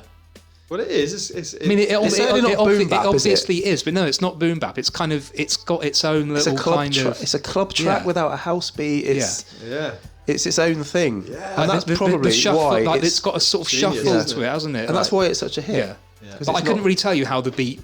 I couldn't really beatbox the beat. Yeah. It's Yeah, I don't know. It's hard, but yeah. Should we vote? It's not prominent, is it? The songs are prominent. It's just the whole thing just melds. It is great. All right. Well, you can go first then, Larry, on this one. What are you voting for? I've forgotten what the other track is. Typical American. Definitely Jump Around then. Definitely Jump Around. Yeah, it's Jump Around for me too. I don't know if there's any other outcome. They're going on the wing here. I've only rated it as a 3 though. Have you? Yeah. Out of what? But out of 5, just because. Are we doing that? Okay. Well, I do just to kind of just to give me a guideline, but I don't know. I can't quite bring myself to. Like, I would never willingly put it on. No. I don't think I'm going to listen to Jump Around. That's what I'm saying. I think I would now. I willingly would love to listen to this. In fact, I bought in recent months, I bought their album, the debut album on CD. Did you? Fine Malt Lyrics or whatever it's called. Yeah, I did. I love it. There's some really good tracks. There is some good tracks on there. Some good stuff. But that is a 3-0 win for Jump Around. Let's move on to the next match then. Stephen.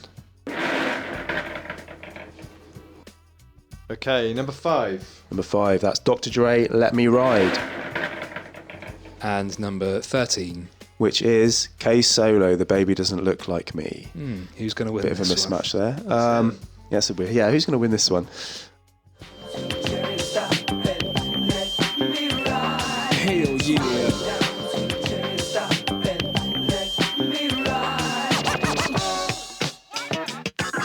Just another motherfucking.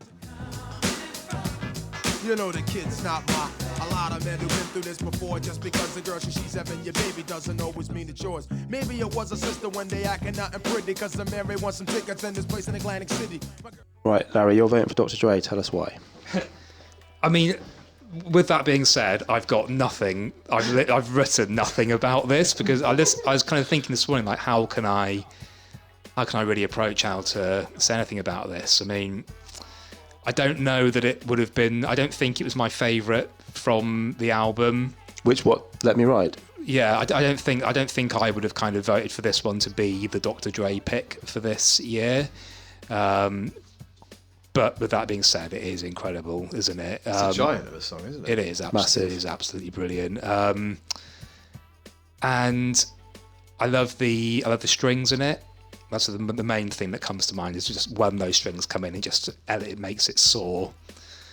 And I love the little the kind of bit that leads into the verse. The little when the beat cuts out. Wow, wow, wow.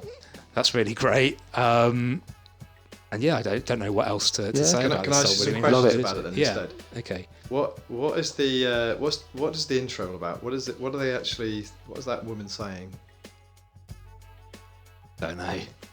Daniel? She's just encouraging Dr. Dre to tell him what the fuck I'm gonna. Yeah. Isn't she? I mean, she's just you know, she's a sort of an Admiral Dancehall type character. Sort of, you know, encouraging Dr. Dre to just, I've got no tell idea his story. I'm assuming it's to do with like low riding. It's Jamaican patois, isn't it? Yeah. It's just a little kind of that's good. It's a good point. I've never really thought about it, but yeah, I think it's just saying, go on, Dre, sing a song for us. Sing a song about low riders. Yeah, tell us how it'd be you interesting to know drive around Compton in your car. What about the chorus? What's that all about? Isn't it? It's like a spiritual, isn't it? I think. Like it's a sample from a Parliament or Funkadelic track, but I don't know what it means. But that's just a sample. I can't remember we said this in a previous episode. So it's Swing Low, Sweet Chariot, Let Me Ride. I always just think it was about Swing Low. Sweet. I think it was like something like Sweet Cherry Stop or something like that. Yeah. Or Jerry Stop. Yeah. Swing Low to Jerry Stop. Yeah. About Jerry. About Jerry Heller. Jerry Heller. Yeah. I didn't really know what it meant, but let me ride all over him. Yeah. So the chariot that they're referring to is just a car, isn't it? Yeah. That's probably more what it is. Yeah. And you're right. Like, what else can we say that we haven't said about this already? It's just an amazing track, and Dre just sounds amazing, like, because probably DOC has written all his verses for him. I think it's RBX actually. It's RBX who writes this one. That's bang out of order. No, it's true. No, it's true, but it's bang out of order to bring it out. Sorry. Yeah. Why is it that, like, Dr. Dre is the only person in hip hop that gets away with having his tracks ghost written, and everybody knows about it? It's not hidden. Like, it is the worst thing you can possibly do in hip hop. People write songs about it. It's the worst kind of diss you can make about a rapper. But he gets a completely free pass. Like, no one's allowed to mention it. I think it's maybe because he's the producer, and they probably think, well, he's busy doing the music and that. maybe he's got, it's the Emperor's New Clothes. It's because he's Dr. Dre. He's the king of everybody. You can't sell the Emperor. I don't particularly care. I think I think in the same way that he will bring in other producers and musicians to help him. Yeah. It's just part of the same process. Like he knows that someone else can write a better rap than him, so he will do that rather than write his own. He does sound good though. He's a brilliant rapper. He is one of the best rappers. Like he does not get enough props for being a good rapper, and he is a brilliant one as a rapper. He's one of my favourite rappers ever. Me too. Can you really? He's so authoritative on the track. His voice just it's so good. Which it's such a weird thing that he doesn't write his own. I wonder what it would sound like if he did try and write his own raps. Maybe he just doesn't have. He must do, but he obviously just hasn't got it in him to do it on the level that DOC's or Snoop's, or I think on his latest on Compton, you can sort of tell who's writing his raps for him. Yeah. Like you can tell that like Kendrick's writing stuff for him because it's just in a completely different cadence. Yeah. But he can do it though. He can whatever someone writes for him, he can just he can deliver map onto it. Deliver it really well. So in K Solo's defence here, like of the two tracks, like the K Solo track is probably more of a bit of a head nodder. Like when they both came on there, I was like, actually, this has got a little bit more of a head nod to it. Well, before we move on, can I just do my Let Me Ride bit just quickly? Because I think on the Chronic, I think there are 3 we could have had on here. We could have had Nothing But a G-Thang, which would have been kind of the obvious choice, but probably would have been my choice, definitely. Yeah, I might have put it on here just for kind of Mount Rushmore type. You know, it's one of those, isn't it? Or you've got D's Nuts, or you've got my this favourite. one. I think D's Nuts. D's Nuts is the 3, but I think this is a good choice. I think I advocated for this one to be of the 3, this one to go on there because it was a single, it was a big track. Yeah. It's not G-Thang, it's not quite as kind of ubiquitous as G-Thang. So I think I'm quite happy with this being the Chronic track that's on here. And I think it was, one of my favourites back in the day just because of the production. Like you say, the string lines are incredible. Yeah. The bass line is really good. I think it's the Colin Wolfe. I bet he would have played the strings as well. Probably played the strings, yeah. The Bill Withers drum break just really works on this track as when I first introduced to that. I just think it's a really nice summary kind of Compton LA kind of track, really laid back. One of the things I remember about it is the video on MTV Raps when Ice Cube was in it. There's a bit in the video, I don't know if you've ever seen this, where he's in the ladies' toilets and he comes out and he goes, "Yeah, damn right, it was a good day." Or something. Right. Love that, which we might be talking about that track later. And also the other thing I wanted to say is I don't know if you've ever heard the remix of this. It's 11 minutes long. It's got verses by Daz and Snoop on it. It is unbelievable. I couldn't believe it when I heard it. I'm not sure it's better than the original version, but it's certainly worth listening to. It's like, and it's got a guitar solo on it. Yeah, I haven't listened to that for a long time. It's so good. On the way home. So good. Anyway, love this track.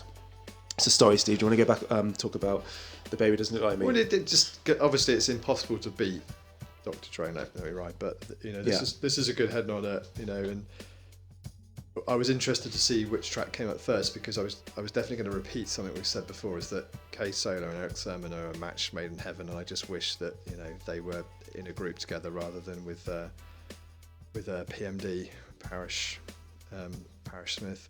Right. And it's just a nice humorous track, isn't it? I mean, we all love a narrative hip hop track, and he tells a story really well on this one and develops. You already know, don't you, at the beginning what it's going to be about. So spoiler alert right from the beginning. But he still develops the themes and the narrative. Yeah, it's a great really story, cleverly. A great storytelling rap. We talked about this track on our season, the episode 4 of our playoff season, and it's also one of the standout tracks in that episode. But I think you're right. I think it's one of those tracks that grabs you as soon as it starts. That beat just kind of kicks in, and you kind of you head nod. It just makes an impact. And I think in general this album's quite underrated. It's like one of those kind of slept on albums. Just wish we'd had more K Solo. But when you analyse it, it's actually a fairly simple production. It's just kind of like that bass line, the 5 stair steps loop, and sampling that chorus. He hasn't done much, has he? Hasn't done much really, but it's just nicely packaged and put together. So Larry, what are your thoughts on but before you do, let's not take the piss here. Yeah, I don't really know much about this track. I don't remember having listened, like, spoken about it on the playoffs. It was me and Steve on our own. Oh, was it just you two? Was it? Just One of those, okay. So I was hearing it for the first time for this podcast, and yeah, it's fine. It's kind of, I think I'd like it more if I was more familiar with it, but it's objectively, good. He's really dexterous, great flow, and it's a funky beat in the bass line. Yep, like it. Do we even need to vote on this one? I don't think we do, but FIFA rules stipulate that we do need to vote. So let's do it, Larry. I'm going for Dr Dre. Do you know that he makes more in a week than a doctor makes in a year? Yes, yeah.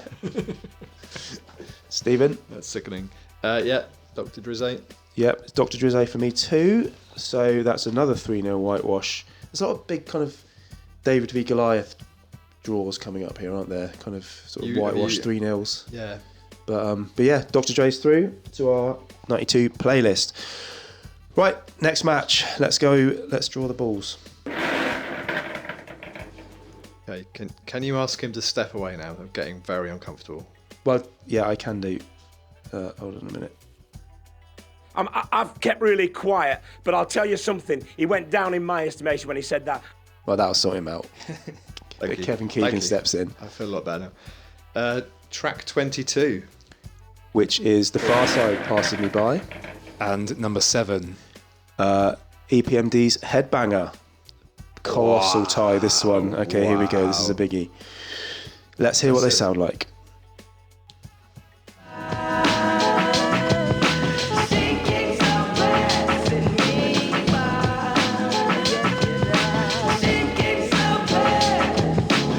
I dream of fairy tales, I think of me and Shelley. I got the power to ransack a stadium. Even Julie Brown, the Palladium. Yo, I'm from the boondocks, so I know it's the flavor. Sometimes I curse, but now I show behavior. EPMD, yo, is in this to win this. A brand new album. Okay, there were a lot of nodding heads in the room on that last one. So Pharcyde versus EPMD. Steve, do you want to go first on this? You look conflicted. I honestly can't say which way I'm going to go on this one. This is torture for me. So we've already talked about K Solo, and he appears on Headbanger, and he does an absolutely fantastic verse on there, but not as good as Redman. So the DNA thing is my theme for this episode, and Redman's fingerprints on this one as well. But also, let's talk about Eric Sermon. He's massively influential in hip hop, and particularly East Coast hip hop, and the style that he brings to rap is probably there's no better example than on Headbanger, because it does exactly what it says on the tin. A fantastic sample, and just funky, and the funkadelic devil Redman just sounds so good on this. I just wish that that they'd found a way to get rid of Paris Sermon and maybe just have Eric Sermon, K Solo, and Redman in a group. But I think in this track, PMD actually works quite well. He actually does quite a good job. But you're right, Redman absolutely kills it. He is the MVP of this track. Oh, massively. He just kills it, steals the show. His verse is brilliant. I think we talked before about the cerebral palsy line. I think you might have made a funny noise. Go like that. But it's just a killer verse. It's such a great verse. But I think all of the people on this track, they go in really hard. They just all try and outdo each other, basically, and they're saving the best stuff for this track. I just love it. Absolutely love it. I'd love to know the process behind that. Like, they turned up and they were like, oh my goodness! We've just heard this track that Eric's produced, and I'm gonna have to rewrite what I've got here because I've got to up my game. Because everyone's going to go hard on this. Yeah, they just knew what they were doing. It's aptly titled as well. Like Headbanger, just instant the minute it comes on, your head starts nodding. Just the sort of hip hop song keeps your blood rushing. It's just great. I love it. You like this one, Larry? I mean, EPMD always passed me by really back in the day. Never, funnily enough, never got sort of into them. But this is really great. It's one of the kind of negative traits about this era of hip hop can be that they Eric Sermon is guilty of this, just using very simple 1-bar loops and not doing much with them. But this is just a really good one. It's a really busy one bar loop, so it just doesn't matter. It's really, really funky. There's a fine line between lazy and genius, isn't there, when it comes to like keeping it simple? Because Premier does that as well, doesn't he? It's like just take something simple and do it well. That's who I would sort of. He can definitely do that during this kind of era. This is where the formula works. It's simple but effective. Yeah. A loop, a drum break, hard verses. Yeah. Great chorus, shouty chorus of its time. One thing that I find quite interesting, I don't really have. I'm interested in your perspective rather than sort of giving any kind of interesting insight myself, but there seems to be a difference in the way that West Coast producers and East Coast producers use like these P-Funk samples. Like Eric Sermon's really prone to using them, isn't he? Yeah. In the same way that kind of someone like Quick or Dre or, like the West Coast producers are. They just seem to kind of take slightly different elements of them or just flip them in different ways. I think Eric Sermon certainly uses them more in the background. I think in the West Coast producers will use it more prominently. Yeah. They'll interpolate them, make them the focus of the track. Eric Sermon likes to use them kind of in the background. Yeah. He uses a lot of Parliament Funkadelic, Roger Troutman stuff in the background. Yeah. Kind of underlaying the beat. Yeah. And Eric Sermon's sound is kind of a lot more muddy, so he'll put loads of samples together, and it's more kind of dense. Yeah. Whereas the West Coast guys, they kind of simplify it slightly. Yeah. But it's a good observation. Yeah. It's definitely, I think that deserves a round of applause. Well done. Absolutely. Well done. So yes, it's a great track. It is, it's very aptly titled, as we said. And I've got a question for you, just quickly, really. Larry. Yeah, I've got a question. Hot take, maybe. Is it the best posse cut of all time? Is it better than Scenario? Because Scenario is the best posse cut. Most people would say. Is this better? I don't personally think so. Not my. Hang on. The best posse cut of all time is what's the one with the Marley Marl one?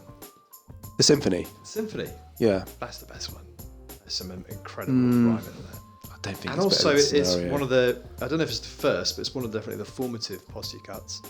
Scenario is better one than Headbanger as well. Yeah, all right. I just wanted to float that and just see what the general vibe was, but yeah, no, I think you're right. I think Scenario is pretty. Yeah, I'm definitely not familiar enough with this one to make that call, but I prefer Scenario. So looking at how Headbanger compares with Passing Me By, very sort of different styles. Pharcyde's obviously a lot jazzier. Their style, their lyrical styles, a lot more complex. I think they're going for a different vibe on this one. It's a bit more unique, isn't it? Passing Me By. There's not many songs in hip hop that you have like that, and it's a classic, I think, and for good reason. They're a unique group. Really unique group, yeah. And I think that was a bit of their downfall, is they were never able to kind of replicate some of that style that they had on Passing Me By. Yeah, absolutely. I think they're really, really creative, inventive group. I think maybe too much, for their own good. Maybe too creative and too left field and out there for their own good. Yeah. Yes, they had massive success. Obviously they're. Are they Mount Rushmore West Coast group? I don't know, but I mean that album kind of is verging on it, isn't it? Yeah, I think so. I think they're amazing rappers. The production's great. The branding was on point. They're sort of the vibe that they gave off. I think they were brilliant. The Pharcyde. This was a big song for me back when it came out. It was unlike anything I'd ever heard. It had that kind of melancholic feel to it, lamenting lost love or whatever, or unrequited love, or that sort of thing. I think we mentioned about this when we spoke about the album originally, is that it's quite unique in that it, hip hop is generally about how easily rappers find it to find women that are attracted to them and that they don't care about them. They're just kind of, whatever.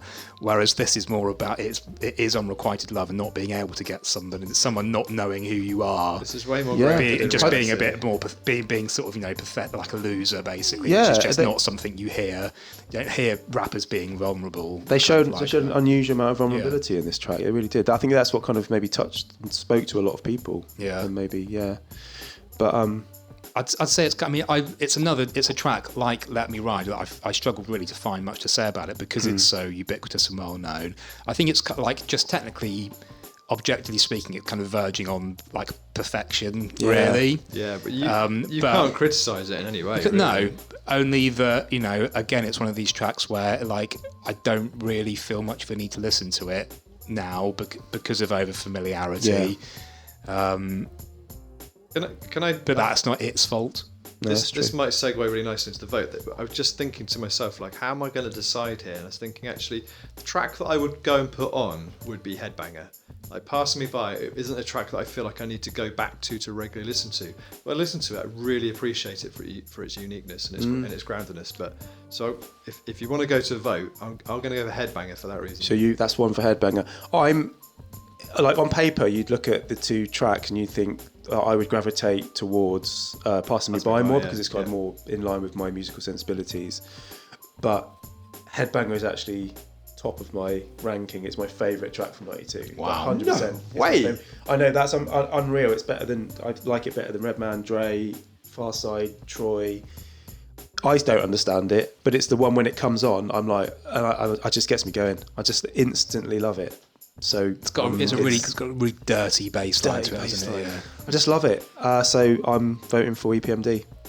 Fine. Well, foregone conclusion, but I will put my vote in for Passing Me By. Passing Me By. So that's a 2-1 win for EPMD then for the Headbanger. Oh.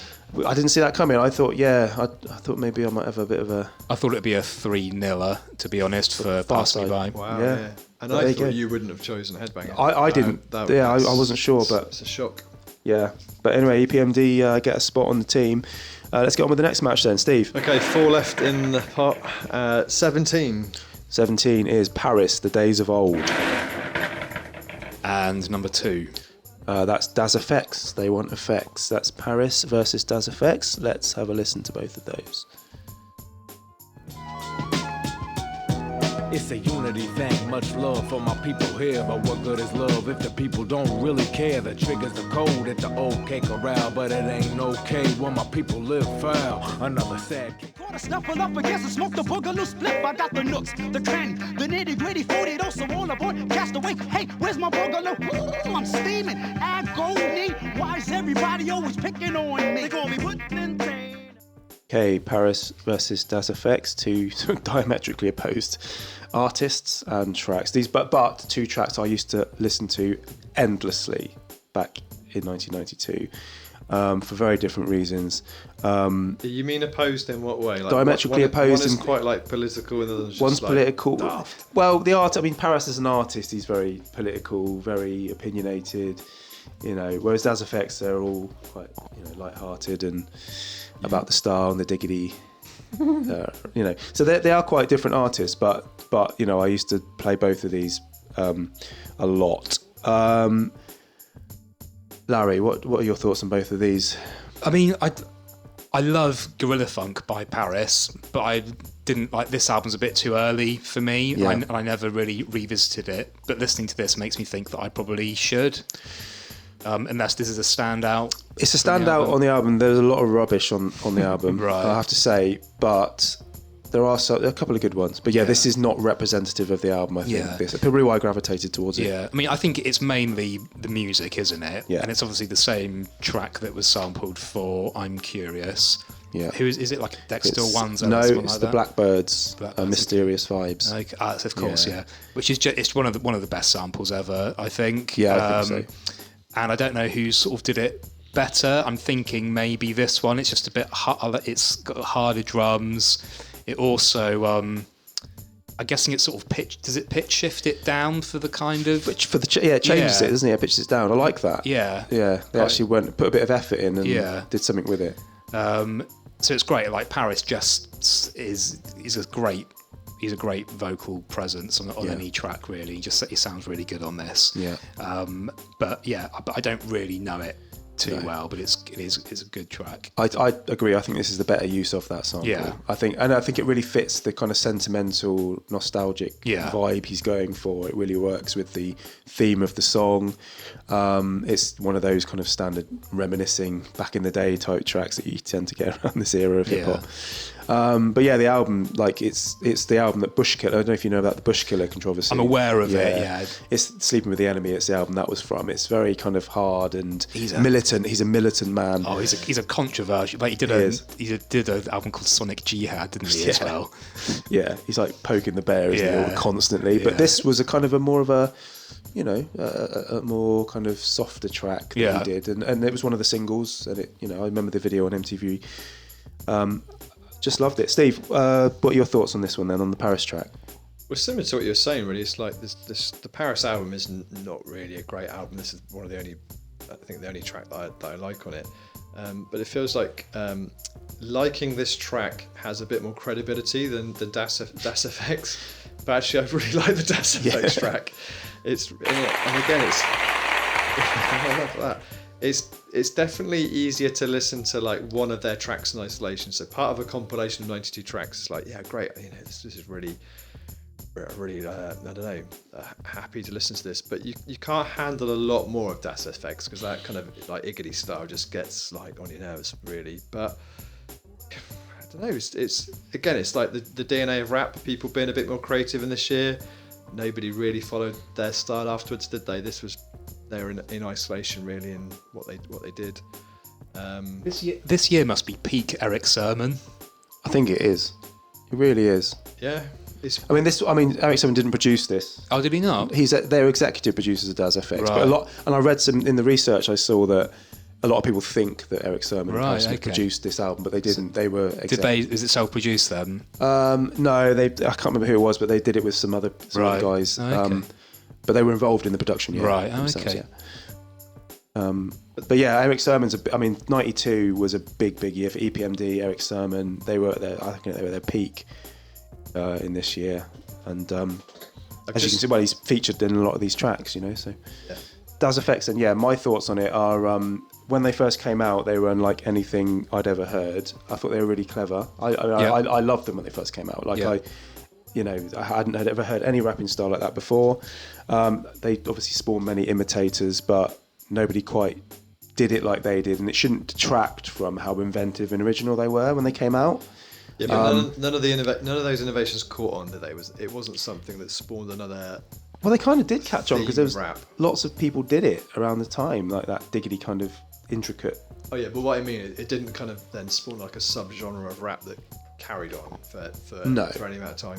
No, but the impact they had when they came out, based on how many people imitated them, was massive. And that album, that Dead Serious album, was quite a big deal at the time. Original. Really original. They Want EFX and Mike Checker were huge songs, and there's something about them that uniqueness that appealed, and I think I think they got unfairly maligned for introducing that style, but that's theirs. They stood out from the crowd because of that, and I think they should be celebrated for that. That is true. Yeah, and I remember this was one of the first CDs I remember buying. It was one of those trips to London. Do you remember my dad used to take us to London, and we went to Virgin Megastore and bought it in there, and it was played it over and over again. So this is quite a difficult one for me. Is in terms how of the matchup. How do you rate? Would this be your first pick track from the album? It was, yeah. This was one I picked. It was between this and Mike Checker. Yeah, I would have had Mike Checker. Would you? Yeah, definitely. How did that go then? Because I like Mike Checker more. Did you weasel that one? No, I don't know. I know. I think I may have chosen another one. Yeah, but I think it's a great main sample, like the loop, but like with anything that's just a simple 1-bar loop all the way through, it just doesn't keep my interest really. What sticks out to me in terms of their vocal performance is what they're rapping about, which I just find really intriguing, because like some of the bits I kind of seem like sort of little fragments of nursery rhymes and stuff like that, but there's so much on there that I don't know what they're talking about, but I sense that it's some kind of like American cultural reference that I just don't understand. So there's a lot of pop culture references. American stuff, they specifically like when they talk about like I picked the weeping willow and the daffodil, but they say it in such a way that makes me think that's from something that I don't No. Yeah, it will be. Yeah. And there's also a bit about that's pretty sneaky, sis. I'm guessing that's from like a sitcom or something. I don't know. It's just there are just loads of little things that I don't get. It's practically the whole way through all of the verses. There are references to pop culture things in America, very few of which we know. I'm normally sort of quite good at picking up those things, like through rap, just knowing what these kind of there's a bit that goes obscure things are. But I don't like all of these. Just really go over my head. So there's one like Finster baby, come to Papa. Finster and Bundy is a thing. It's like a character in America. It's all of these like childhood things that Americans will know that we perhaps. Is it also? Is that what it is? All sort of kids. It's all kids stuff. It's nursery rhymes. It's kids characters, TV shows, cartoons, and also I looked up in the past I've looked up some of these people in some of their other tracks, and they're like American sports commentators, like sportsmen, you know, athletes, all these sorts of people. It's like when you sort of hear about like America's top 10, like Casey Kasem and stuff like that. You get to know these references, but these ones are seem really obscure. And people like Bruce Jenner, like they're always going about Jenner, they're always going about him. And stuff like that. And they're not people that we know necessarily, but you learn it through these raps. Yeah, that's so true. Yeah. All right, so I think we've covered those two quite comprehensively. I think it's time to vote. I'm going to go for Das EFX because they had more of an impact on me. As much as I loved the Paris track, I adored the Das EFX track, played it all the time, and I think it's got a level of inventiveness that isn't matched by Paris. So I'm going for Das EFX, Steve. I feel like I'm going to lose all credibility by saying this, but I'm also going to vote for Das EFX because this track appears in isolation on this episode, and I can handle that and appreciate it for what it is. Nice, I like that. So I don't think they lack credibility though, Das EFX. I know that they're kind of I know that they are maligned for that musical style, but like Danny says, it's only because other people copied it that it became. I just feel like I'm more aligned to it is gimmicky. Yeah, I will say that much. But it was also fresh and original. I'm selling my soul in this episode. I'm jump around, moving up my charts, and that's effects. It's not good for my cred.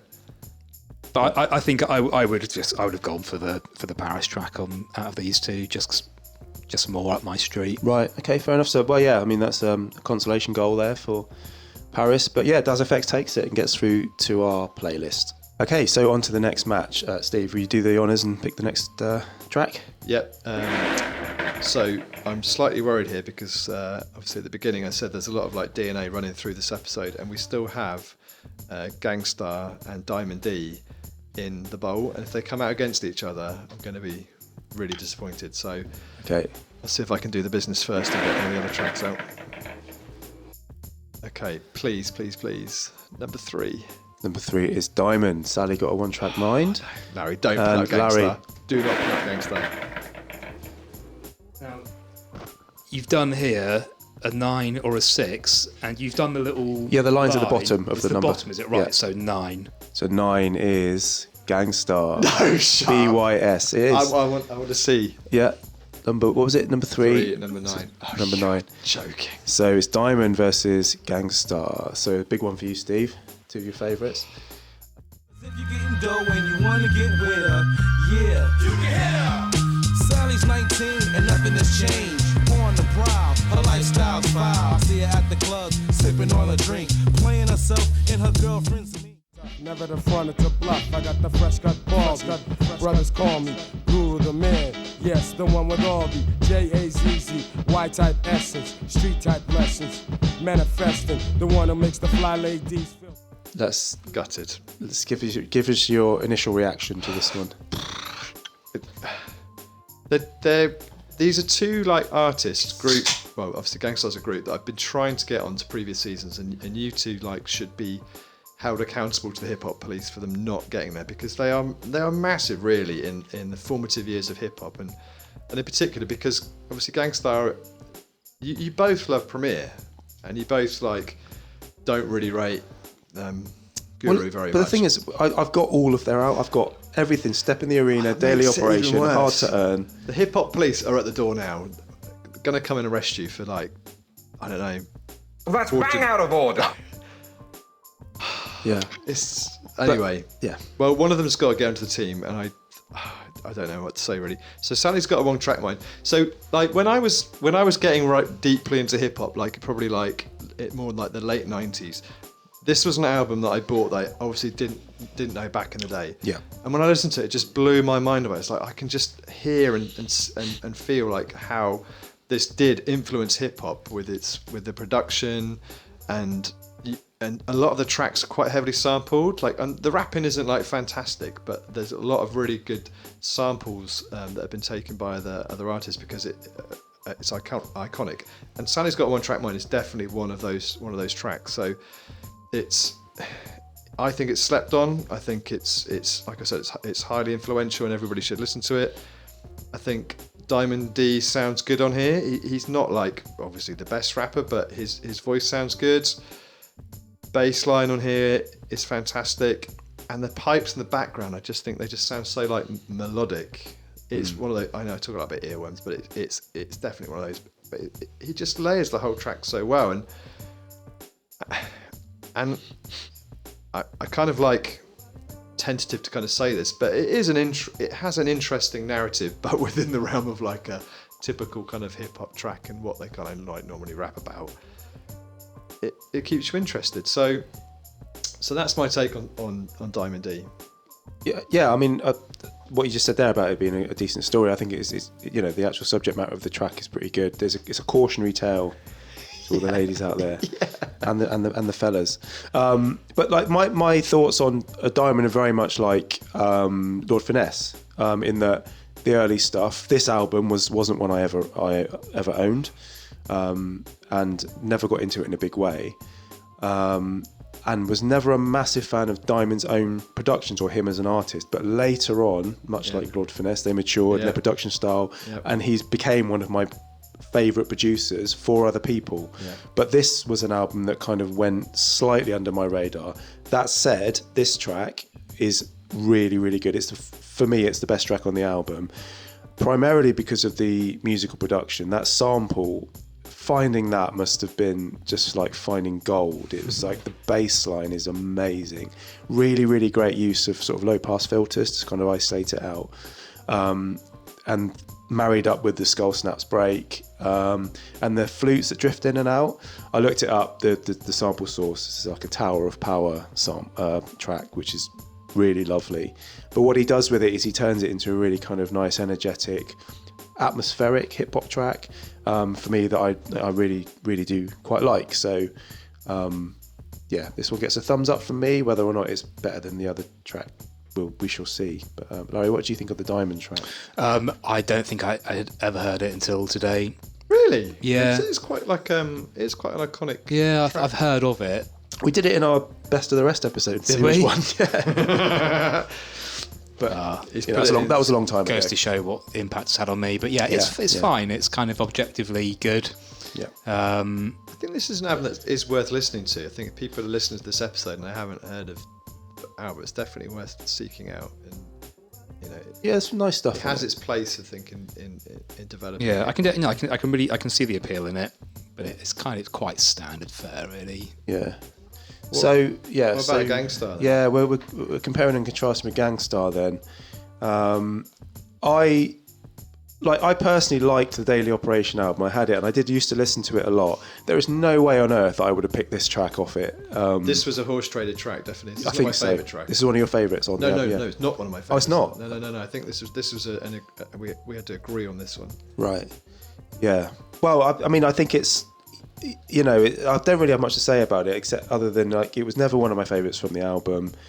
It's a good loop. It's a fat loop, like a brilliant, discovery of the musical sample, but it does kind of get a bit repetitive. And then when you marry it with Guru's almost sort of monosyllabic kind of delivery, it just doesn't really move the needle for me. But I get why you kind of quite liked it, why somebody wanted it on the list. But I think I said this already in the episode, but Premier just takes something so simple and turns it into something that sounds really good and into another earworm for me. And that is his talent, isn't it? Yeah. I mean, that loop is amazing. And that snare as well, it's just kind of, I love it. I love how it sounds. He just transcends most other producers, doesn't he?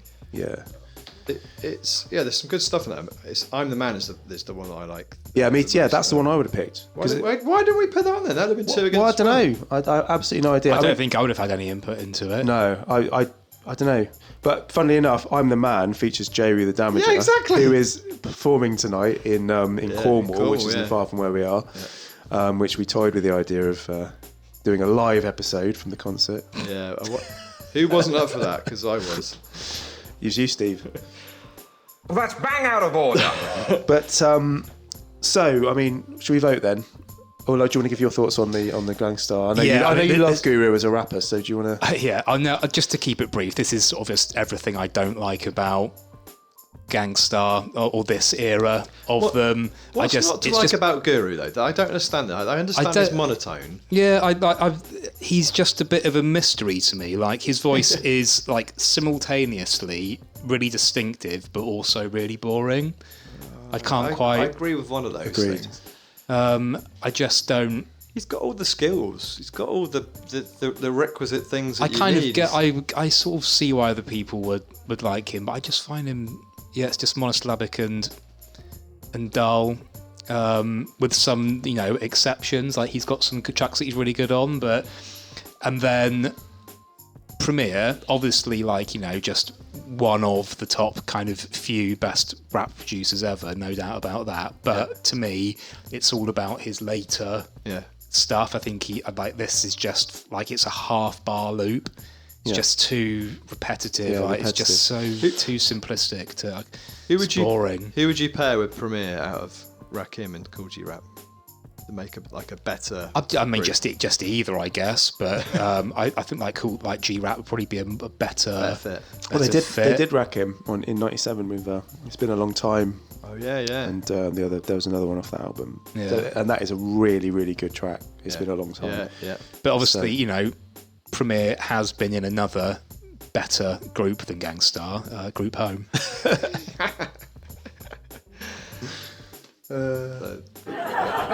Respectfully disagree. Right, so let's get this one out of the way then. Let's do it. This is so sad. I think I know.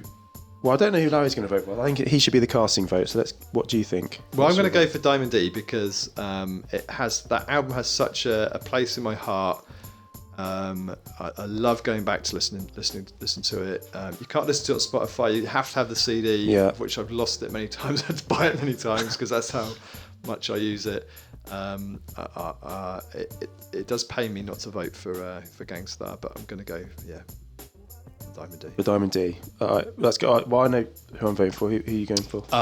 I will go for Diamond D. I think it's a much more interesting track, just more up my street. This is going to be 3-0, I think. Well, it is. I went to Larry then because I thought there might be some jeopardy, but yeah, no, I've gone for Diamond D as well. So that's another 3-0 whitewash. Should both be in the team. It's a lot of 3-0ers. Should both be in the team. That's silly. But Gangstar, as hard as they chip away at trying to get some recognition in our podcast, they just cannot break their way in. And I think it's Guru holding them back. Rest in peace. But I think it's him. The next two tracks, they would beat the next two tracks that are coming out. This is the travesty of it. Are you sure about that? Yeah. Fair enough. There's a really interesting matchup left in that bowl in the bag. Oh no, one of them it won't be. Yes. Yeah, no, it wouldn't be one of them. But there's a really interesting matchup here. Very one-sided. Sorry.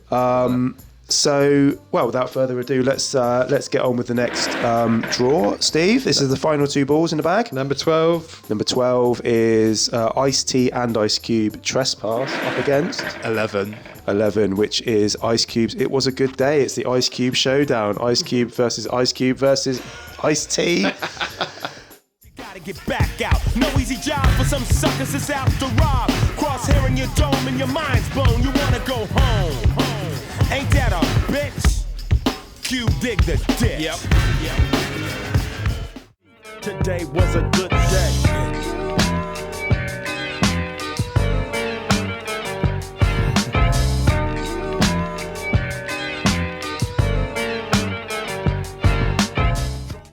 Oh, who's going to get frozen out? Steve, you go.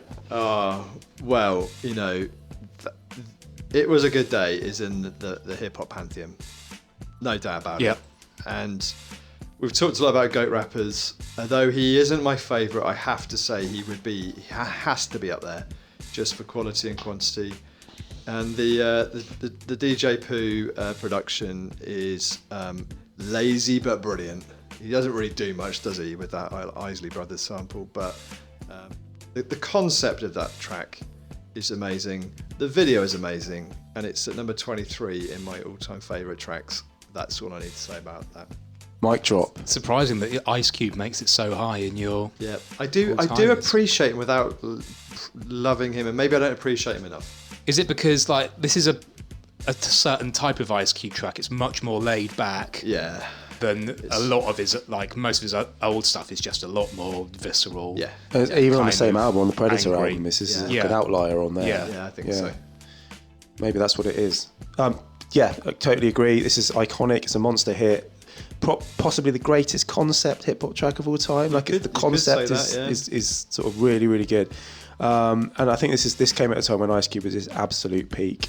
So I was thinking that in terms of concept, how original is this? Like, what, did he think of this himself? Can we think of any parallels to like anything else? Is it from like a film or a book or something? Because it's. I don't think so. I think he had the idea to just sort of flip the script and talk about like a totally unexpected day in Compton or wherever in LA, and the juxtapositions are brilliant, aren't they? But I love how he pulls the rug at the end and goes, actually, what we're talking about, this would never happen. Like, but it's just an iconic, genius hip hop track. Opens my eyes to the Isley Brothers with the sample, the Footsteps in the Dark sample. It's just everything about it is just genius. I mean, my main comment on this is I've already asked about is kind of X the best thing ever? Like, is this the best sample ever? Do you think?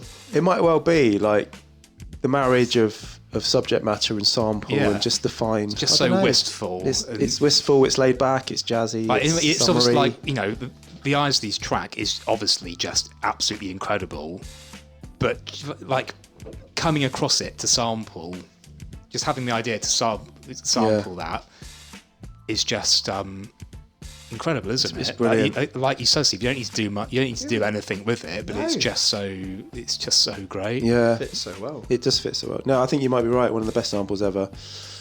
So moving on to the other track. You two need to talk about this. I just remembered I haven't played them, but I'll edit them in. Another thing to mention as well, like it gives you an insight into like how terrible like Ice Cube's life would have been at that point. That this is like the first day, and he's this is only in his dreams, by the way. The first day he's ever not had to pull out like a assault machine gun, like to use in a day. Well, it seems to me like, and also that, but he also strikes me as somebody who wouldn't, under normal circumstances, have any problem feeling on the big fat fanny. No. Or getting a woman. Yeah. In normal, like on a bad day, like he still does all right in that department. So you're saying he's talking shit? Yeah. I think he is talking shit. I think most of those things in the song happen to him anyway. Yeah. That's ruined this song for me now, actually. Yeah. Anyway. Right, so that's one side of the Ice Cube coin. Let's move on to the other one, which is Ice-T and Ice Cube, the song Trespass from the original soundtrack to the film Trespass, which starred Ice Cube and Ice-T. You two, I'm sure, will big this track up. Ice Cube is okay on this, but what we get of Ice-T, I think he's either good or he's very, very average.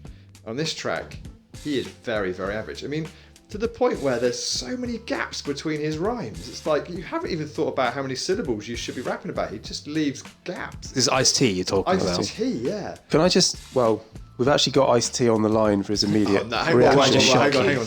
I do not want to cross him. Well, he's fantastic on this track. Let's hear what he has to say in response to that. Dirty, low, slut, tramp, bitch, hoe. He does not happy. He does not sound happy. He's not putting his punches, is he? To be fair, a crip as well, isn't he? So he's not great on this track, is he? He is amateur. I don't know how you can sound so good on some of his tracks, and this one he just hasn't. He's almost like riding off his reputation here. I think it's a lackluster performance from him. I don't know whether it's just that Ice Cube is so much like, because it's a good Ice Cube performance, I think. Yeah. So I don't know whether he's just really outshining him or whether it is just a bad. Because like when Ice-T first starts rapping on this, I was like, I wasn't quite sure who it was. Like, he just sounds like sedated or something in comparison to his usual kind of self. Because I agree, like, he can be like really great sort of iconic rapper, but he's not the best. He's kind of neutered on this track. He's kind of lazy. A bit like phoning it in, whereas Ice Cube, I think, sounds really good on it. I think it does expose some of his lyrical weaknesses. Yeah. Let's be honest, it does, Is this the first time they appeared on Wax? Yeah, first time they appeared on a track together, which is why I put it on here, because back in the day, like, this was a massive deal to me. Yeah, like, they were were on the two of same the track, the biggest two kind Ices of, together. Absolutely unbelievable. But there is a small part of me that kind of regrets suggesting putting it on here. I don't think this was one came from either of you two, was it? I think it was all your me. fault. It somehow passed me by. I mean, I was aware of the film Trespass. I've never seen it. Yeah. Have you seen Trespass? I don't think I've seen it. No. I might have done back when I had more time to watch films. Yeah. But yeah, it was just more the significance of this track and having the two Ices together on the same track. But it is really not either of their finest hour. Yeah, and also it's produced by Sir Jinx. Right. Which I was going to ask who it was. It sounded a little bit Bomb Squad-y to me. Yeah, a little bit. But no, kind of it's quite one of those kind of. It's quite an empty beat. Yeah. It doesn't really do a lot. It's not Sir Jinx's finest hour. I think I was just sort of blinded. I think I chose this without re-listening to it. It's all right. It's decent, but I'm not. I think it's not going to make a team. It's not bad. I think it's a pretty decent track. So it surely won't make the team though. It's got no chance. I mean, when it's up against It Was a Good Day, I mean, not much chance. But should we vote? Should we see what happens? So, I'm going It Was a Good Day. It's a good day for Ice Cube. Yeah, I'll vote for Ice Cube. But he can't lose, can he? A very good day for Ice Cube. Either way, he's going on the playlist. But it was a very, very good day for Ice Cube because It Was a Good Day makes it onto the playlist. So that's our playlist lineup complete. The tracks going through are Does EFX They Want EFX, Diamond, Sally Got a One Track Mind, Dr Dre's Let Me Ride, Dr Dre and Snoop Doggy Dogg Deep Cover, EPMD's Headbanger, Eric B and Rakim Know the Ledge, House of Pain Jump Around, Ice Cube's It Was a Good Day, Cool G Rap and DJ Polo On the Run, Pete Rock and CL Smooth They Reminisce Over You, and Redman Time for Some Action. Those are the 11 tracks that have made our Dream Team playlist for 1992.